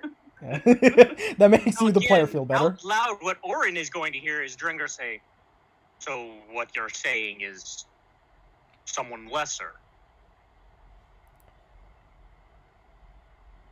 I mean, it depends on your definition of what. Oh, there's a place Has for. he gotten any kills in a combat? Has he done anything to earn his name? You literally think back to all the things you've done with Orin, and he has not killed a single thing. No, actually, he hasn't killed anything. Lesser. Though I think he might like some of the other people. It just walks out. I'm just walking out. Alright, Orin, it went from a little bit bashful to just, nah, fuck this, and then just gone. I'm gonna go find Bora, at least she ain't an ass. Henna's just gonna, like, very, like, carefully be like, there's a place for those who don't like to kill in society. We don't have to call them lesser to the face, especially if they're Okay, sensitive. So he's your pet? Jesus. A friend. He's a worse. friend. He's a So follower. he- so We'll he- call him a follower. I was gonna say, so We'll he's call your him a sub then? follower. He's a No. follower. Jesus Christ. No. God, the way this I'm guy's sorry, talking this reminds me of culture my is friend strange to Toby. me. The hunter warrior culture that makes sense at least. It's- There you go. Like, he is entirely modeled after a Viking. Yeah. So there you go, hunter-warrior culture. Mhm. Okay, as a player, I don't feel as upset by that.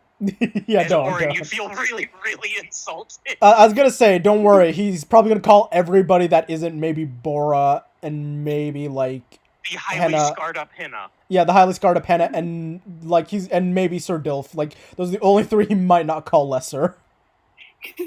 I mean, Henna might not be that starts fights. Oh yeah, no, Dregnar's gonna find out that. I mean, she might not have said. Fair. Yeah.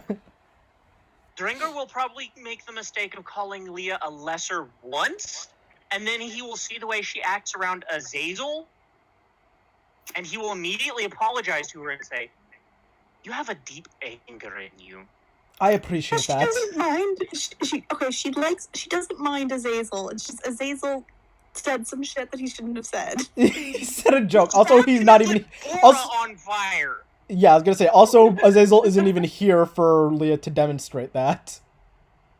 Leah did kill the Spider Queen. That was Yeah. Yeah.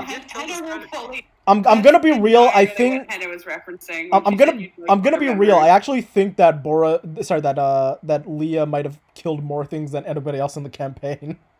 yeah, probably. Yeah. Or No just moral slowly compass. killing yourself. Yeah, Oh, Jesus. no. Hey, that's a single person, not multiple. So you know you kill yourself, but that won't take out multiple people. I mean, if we want the person who has the most takedowns simultaneously, that trophy goes to Kyler. That's true. I guess yeah, but that we're not counting party members. We're talking about NPCs.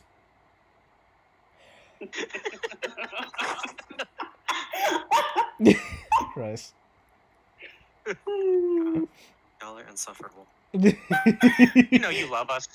But yeah, Don't know so why, but I do. Henna, you immediately hit it off swimmingly with this individual. Yeah, this is going quite well actually. Mhm. I probably, you know what?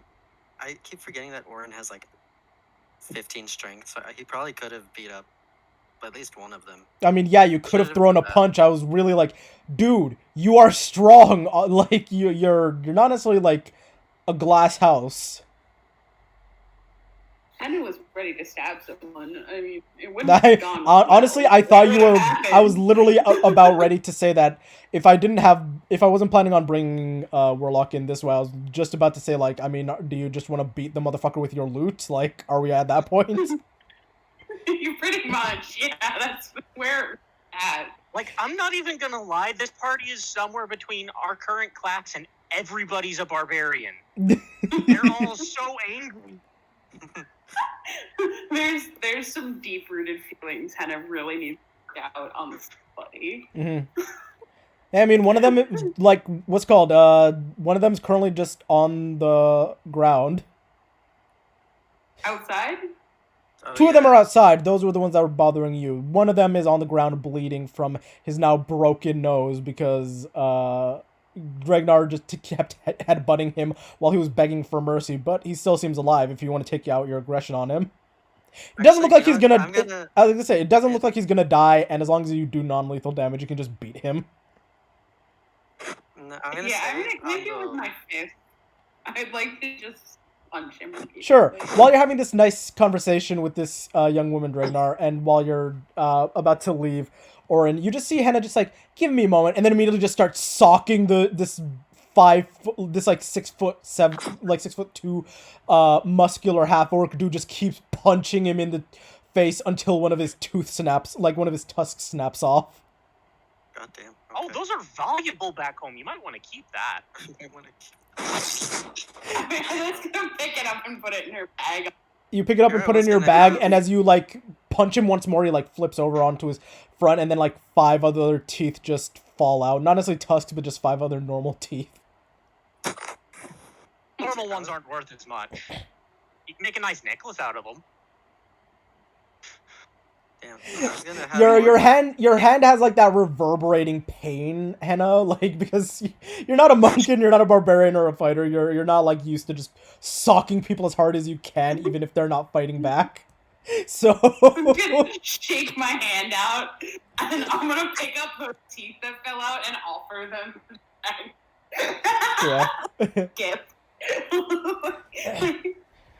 All right, the halfling woman behind the bar just the halfling woman behind the bar says, "Oh, isn't that pretty savage there, young lass? Why don't you kick him again?"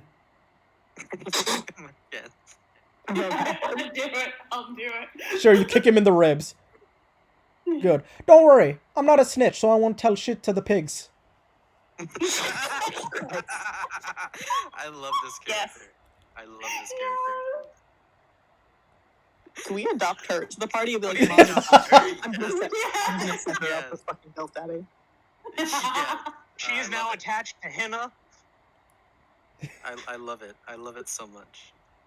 She just, like, happily just continuing to clean and just says, "Oh, Bruno, you mind coming here and getting this filth out of my bar?" Just like, "Aima," and then just, like, you see this very large, muscular human lad just come over and pick up the dude and chuck him out and just says, "Oh, you mind cleaning the bloodstains off? We don't want we don't want any of the soldiers coming around and bothering us now, do ya?" And just like, "Aima," and then just comes over with, like, a mop and bucket and starts cleaning up. Damn. Like, First drinks on the Unlike bar. you, She you mentioned that there was still one there. I was gonna have Orin like. I was gonna say she slides pick like him, but, like, she I slides can't like talk. 3 shot glasses to each of you, like one to each of you, and says, "First rounds on the bar. Haven't gotten to see somebody get their ass kicked in a while." Jesus Christ. I love this character. Henna's gonna, like, So Henna bow got and us a free place to grateful. stay. Drinker just got 3 of us free drinks. Yeah, you know. Yeah, Orin's sticking around then. Never mind. He's not leaving. Are you taking these teeth from me or what? 'Cause it's a gift. She's just standing there holding out the teeth the whole time. Like she has she has 5 teeth in one hand and a half orc tusk in the other. Yeah, and No, she's the orc holding the tusk got teeth out. put in the bag. Oh yeah, I put the tusk in my backpack. Okay, what about the 5 teeth? I'm holding the teeth out. Oh. Like, So who gift. are you holding the teeth out to? Because I couldn't hear who You. you did that for. You. Okay, to me. To Dregnar. Piece I'll of look gift. at him and say, I can try to make you a nice necklace out of them, but they really don't hold much worth unlike them tusks. You know what? I have an idea. And I'm just gonna flip the dumbass back over and I'm just gonna rip his other tusk out. Oh no, he already got He's already been kicked out. yeah, he was thrown out of the bar by this like 6'3" muscular human Oh, dude. that's right. I will hold up a finger and be like, I will be right back. I'm gonna make sure you get your money's worth out of this asshole. And then I'm gonna go to him and rip his other tusk out. Sure, roll me a strength check. strength check, you say? Yeah. Oh dear. Oh, that was saving throw. My bad. It's fine. It's the same roll anyways. All right. Well, sorry, minus the proficiency. So, what's his strength Yeah. modifier? Unfortunately, it's just a +2. Now, if you wanted Dex, it would still be a +4. Yeah, no. All right. So yeah, that's a total of 7. Yeah, his other tusk is jammed in there pretty tight, being part of his skull. The other one was softened up by you headbutting. Try to. One I of, would also like to go try. sure. Roll me a strength check, Henna. Jesus Christ. So, Dragnar, as you're trying to rip this tusk out, it doesn't budge even a bit. You see Henna come over and just like inaudibly scream and just rips out part of his jaw, and he's now bleeding heavily and probably dying. And you see flesh and skin and gore and like taken out with part of the tooth. Okay, now Henna's gonna hold this out to Dragnar as a gift. Yeah, you don't only get the orc tusk, you also get part of his jawbone. Oh god, that's It does not bother me at all. She's in a bad One place. second, let me check my mentally. inventory. Add to your inventory 1 half-orc tusk and 1 half-orc tusk plus jaw piece. No, the jaw piece is getting sewn onto the bottom edge of my jacket. No, the jaw piece and the tusk are still and the second tusk are still connected. She literally just ripped out part of his jaw because you can't just, the other tooth wasn't prepared to get out, so she just ripped out part of his jaw. Yeah. I didn't stutter. I am taking the jaw piece and sewing it onto my clothing. Okay, sure. You see him quickly and very nimbly with his fingers. Sew the jaw piece that you just ripped out with the gore and blood still dripping off of it, onto his thing. You see Bruno come out and says, "Oh no, we got another one. Oh ma, I gotta go bury a bitch. You mind getting me the shovel? Oh, okay, sweetheart." How old is this kid? He's not a kid. He's like dude is like late 20s, early 30s. Fucking fabulous. Amazing. No, he's about the same age as Drengar, too. Yeah. Drengar is 29. Yeah. And eventually the halfling woman, this is a full-on human, but the halfling woman comes with the shovel and says, "Oh, sweetheart, why don't you go manage the bar? We don't have too many customers right now. I gotta make sure that the job is done correctly." I can do it, Ma. Then she just says, "Hush now, we got guests. We gotta make sure that everything's done correctly. Go get me the vat of acid and we'll make it clear." And then he just like, "Okay, Ma." And he comes back with like a tub and then he says, "All right, would you two very kind folks help me get rid of this body that you sort of just left here in front of my bar?" Well, I was planning on moving it away from your bar anyway. You've been very kind to me. "Oh, you're such a sweetheart." She just sort of, you're such a sweetheart. She just like gestures you to like lower yourself and just pats you on the cheek a bit. "You mind carrying the body?" Lean down at the waist. Yeah. "You mind carrying the body?" She looks to you, Dragnar. I can do that for you. All right. Sorry, grab lass. him by the hair and just sling him over my shoulder. Sorry, lass. I'm in my older years. You mind carrying the vat? Just be careful not to slosh it around too much.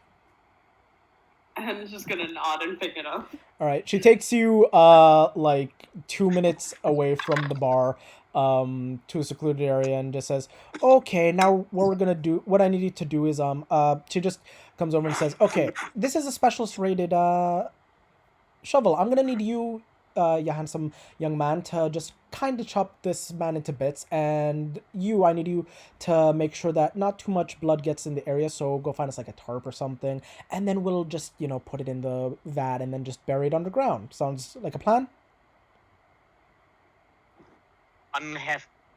Sets the dude on the ground and just starts unlimbering my great axe. Okay.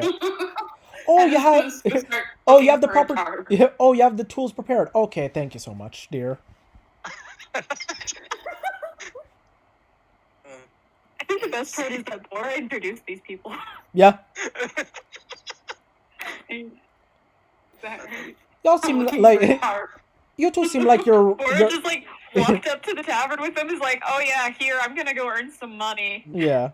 But the woman says, "Oh, you two seem like you know how to get things done. You mind coming with me in like about 2 weeks or so to Zephyr?"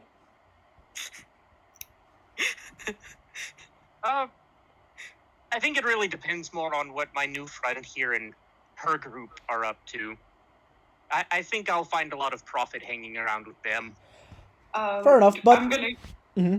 to Dragnar to relay. I'm just gonna be like, I would be more than happy to. All right. In about 2 weeks, I guess me and Zephyr then. If you guys are fine with it, bring as many liquor bottles that have like little rags and oil. I'd like you to make some Molotov cocktails. We're gonna set the city on fire. Great. Help me with this body. Yes. I Oh, like well, party to me. her.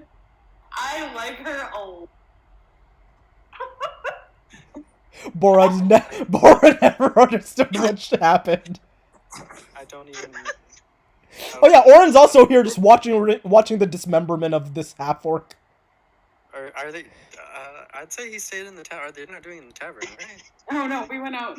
No, they Yeah, left no, to I go don't- dismember this body and get rid of it, a la Breaking Bad. He's just staying in the tavern. Sure, he knows that something bad is about to happen, so he's staying in the tavern. As you guys spend the next like 30 minutes helping this halfling woman bury the body that you guys sort of created. Like he was satisfied with y'all beating up the damn dickheads, not this. Not this. All right. Bora, while you spend like 30 minutes at the square and it seems to be pretty slow, you only managed to get like 7 copper pieces. More than what I had. I guess you head back to the bar to go find your friends. Yep. Where was Leah during all this? Nothing about it. Leah went to the general store because she wants. There's a couple things that I have written down that she wants to look for. Sure, She I'll get. wants to look for first and foremost a healer's kit, but she also wants to look for like some type of emblem of Balmet. So maybe like something that has like little golden canaries on it, and then she wants to pick up like more ink and paper and shit. Okay. And books. She wants to see what books they have. Well, we'll get to that in a second. I'll tell you what you can find. But yeah, Bora, you manage to get back to the tavern and you see, sitting there, eventually find Oren, who just looks very much in thought, in like a wide-eyed And stare probably off into the drinking distance. heavily. Yeah, like he's staring off. You see him staring off into the distance, like with his hands clasped, like tented over his mouth, and just like he's staring off into the distance. Like you can tell something's up. You doing okay there, buddy? And I killed a man. No chill, just Henna killed a man. There was nothing, no reflection, no leak. No hint of emotion, just Henna killed a man. I think that is the most in character you've ever gotten. God. It's so much funnier. God, that was too real. This is surprising. How? Hold on, let me recover. When the player goes into a coma because of what he said in game. I think those two phrases basically sum up this party. And it killed a man. Perfectly cut statements. Henna killed a man. It's just like Benny Hill theme playing after her. She ripped his jaw off with her hands. Yeah. I mean, I do that, and she'll like, show her hands. Are you really surprised?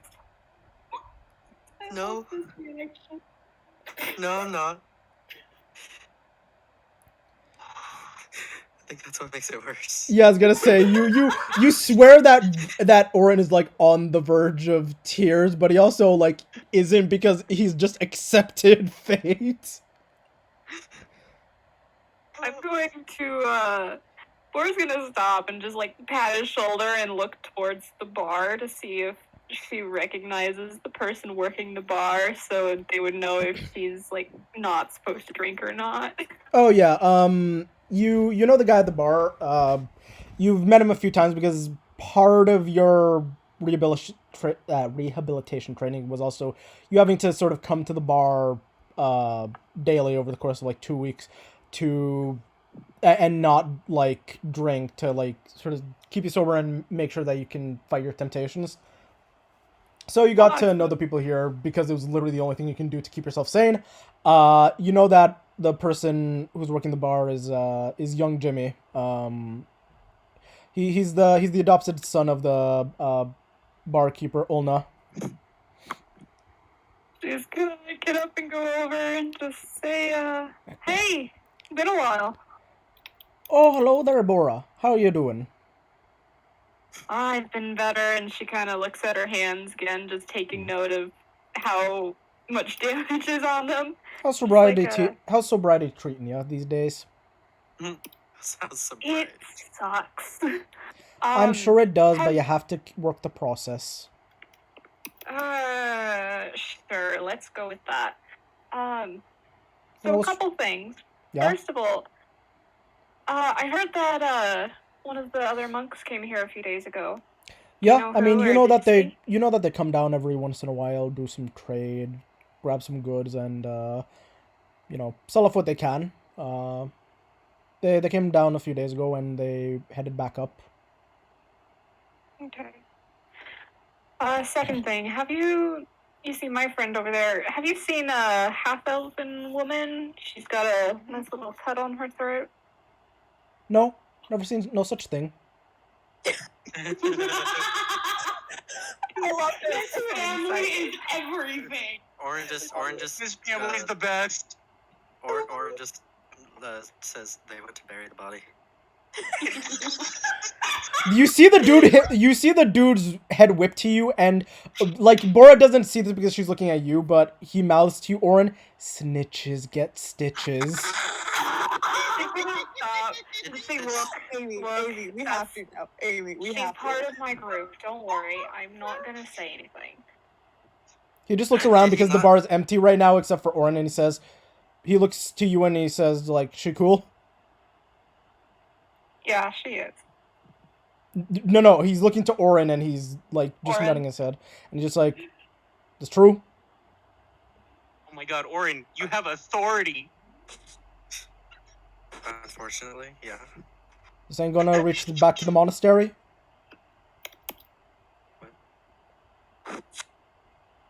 He looks to you, and Bora, like, "You're not gonna tell your people about this?" If I told my people half of the things that I've done here, I would be thrown in rehab for years. All right, yeah. We had some punks who didn't skedaddle, so they got folded like an omelet. Awesome. Are they back like usual? Yeah, Mom's going to just helping her friends get rid of the evidence. Make sure that they don't get in any trouble. Think she'd mind some help. I think they've got it handled. Wouldn't want to lead you to the area and then get trailed or nothing. All right. Well, can I get the drink? Or, he just looks at you. Ha, that was a trick question. I'll get you some water. That wasn't a trick question. Please, I'm begging you.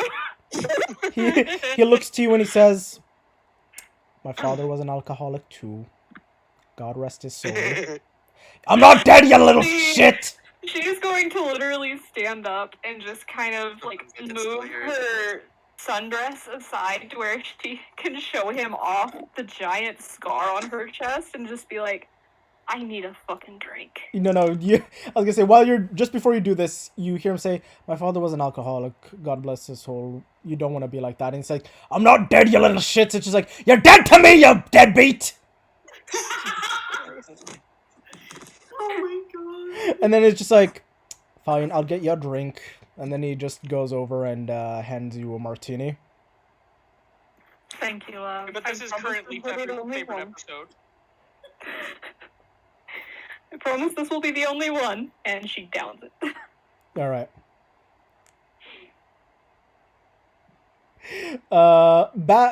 Back to Henna, her new friend, and the elderly gnomish woman who they're working with. The body's now buried, and she says, "All right, let's get back to the bar now." And she just sort of like leans on you a bit, Dregnar, for support as you guys are walking back to the bar. Henna's in a substantially sort of casually- better mood. Yeah. I'll just kind of casually like link my arm with her and just kind of lift her and carry her. Oh, thank you, dear. My soles are hurting all day. It is not a problem, my lady. Because she's Don't in so sound much like- of a better No, mood she- than when she- they she first looks got to you here, as- she's gonna skip. I was gonna say, she looks to you as you say this, Dregnar, and she says, "Don't be a simp now, dear." I'm sorry, my dear, but I do have a shield maiden waiting for me back home. I'm just being kind and polite. Oh, all right then. What were you saying, Amy? Henna's full on practically skipping. Yeah, she's skipping her way back to the bar. She's Sure. in so Oh, much and by the better way, mood. you two don't have to worry. I'd rather be dead in the ground before I ever squeal to a pig. It's perfectly fine, milady. I'm not terribly concerned. My new group of friends here seems to be able to provide adequate backup. Henna's just gonna nod. Yeah. So this is the character that actually makes us get a bounty. as you guys make your way back, eventually you get to the bar and you see Bora finishing up her drink. You guys see her drinking a martini, and finishing it up. What number is this one? Because she downed the first. But Bora, would you have asked for more? She would have only asked for the one, Okay. but she would have been giving begging eyes. So with begging, please. This more. probably would be the third one, so roll me a con save. Okay. Nope. Yeah. You have not had alcohol in your system for a bit, so you are feeling good. The first time you have in a long time. And as you're finishing the martini, the woman recognizes you and says, "Son, did you give her a phone?" Then she's just like, Ma, she had a wicked scar and she wasn't feeling great. You little bat. It's just like, she knows, and she knows about the thing and what do you guys, oh, you little rat. She just like starts taking off her sandal to just beat her son. I asked for it, okay? Don't mind. You don't want to be a deadbeat like my dead husband. I'm alive, you fucking witch! You're dead to me! I love these people. Are we still on So much more awkward. Are we still on for 2 weeks from now? Aye! Oh, they're one of those lovely couples that scream at each other. All right. Would you guys like to go to your room now to rest up before you perform later on, or if you think you can perform later on? She looks to you, Henna. Henna's just gonna nod, like, for resting. All right. Good to know. We have one rule here. Do not engage with any of the soldiers while you're drinking, performing, relaxing. Make them feel as shunned as possible so that we can drive them out of our home. Otherwise, we will have to start making some pigs disappear. No one helped with that part. No, we don't want... Not We an don't... agreement. At this point, Bora is just, while completely drunk, leans back a bit. I still like these people, and then falls flat on her back. Yeah, and she's now on the ground on her back. Bregnar, you see a woman, a blue-skinned woman, an air genasi that you can tell, with a very athletic build, in a sundress, but showing many battle scars. Upon seeing her, Drengar will rush over, take one knee, put his right hand over his heart, and just say in his native tongue, "My lady," and just hold pose until he acknowledges him and tells him to move. Okay, when you're talking about native tongue, which one are you talking about? Let me double check and make sure, because I'm pretty sure she doesn't know it. Are you talking about Kiori? Yeah. Okay. Bora, you drunkenly hear him ramble something, and he looks to you with his hand over his heart and a hand outstretched for you. He's gonna just look at him really confused and just be like, I'm already interested in someone else, hon. Upon realizing you don't speak the language of my native land, "My lady, I offer you my aid." He just continues to have my head down, very, very, like, knight subservient to someone higher than him. Yeah, it's weird. He's Viking who's acting like a chivalrous knight. Like, oh, he's literally acting like Sir Dilf. And it's really jarring. Especially in a drunken Everybody state. else he's dealt with mild disdain, Yeah. but the Genasi he's treating with some of the utmost respect and courtesy. Yeah, you see that Henna, like, he's shown some respect to you, but he hasn't shown as much respect and vast deference to, like, you as much as he's showing to Bora.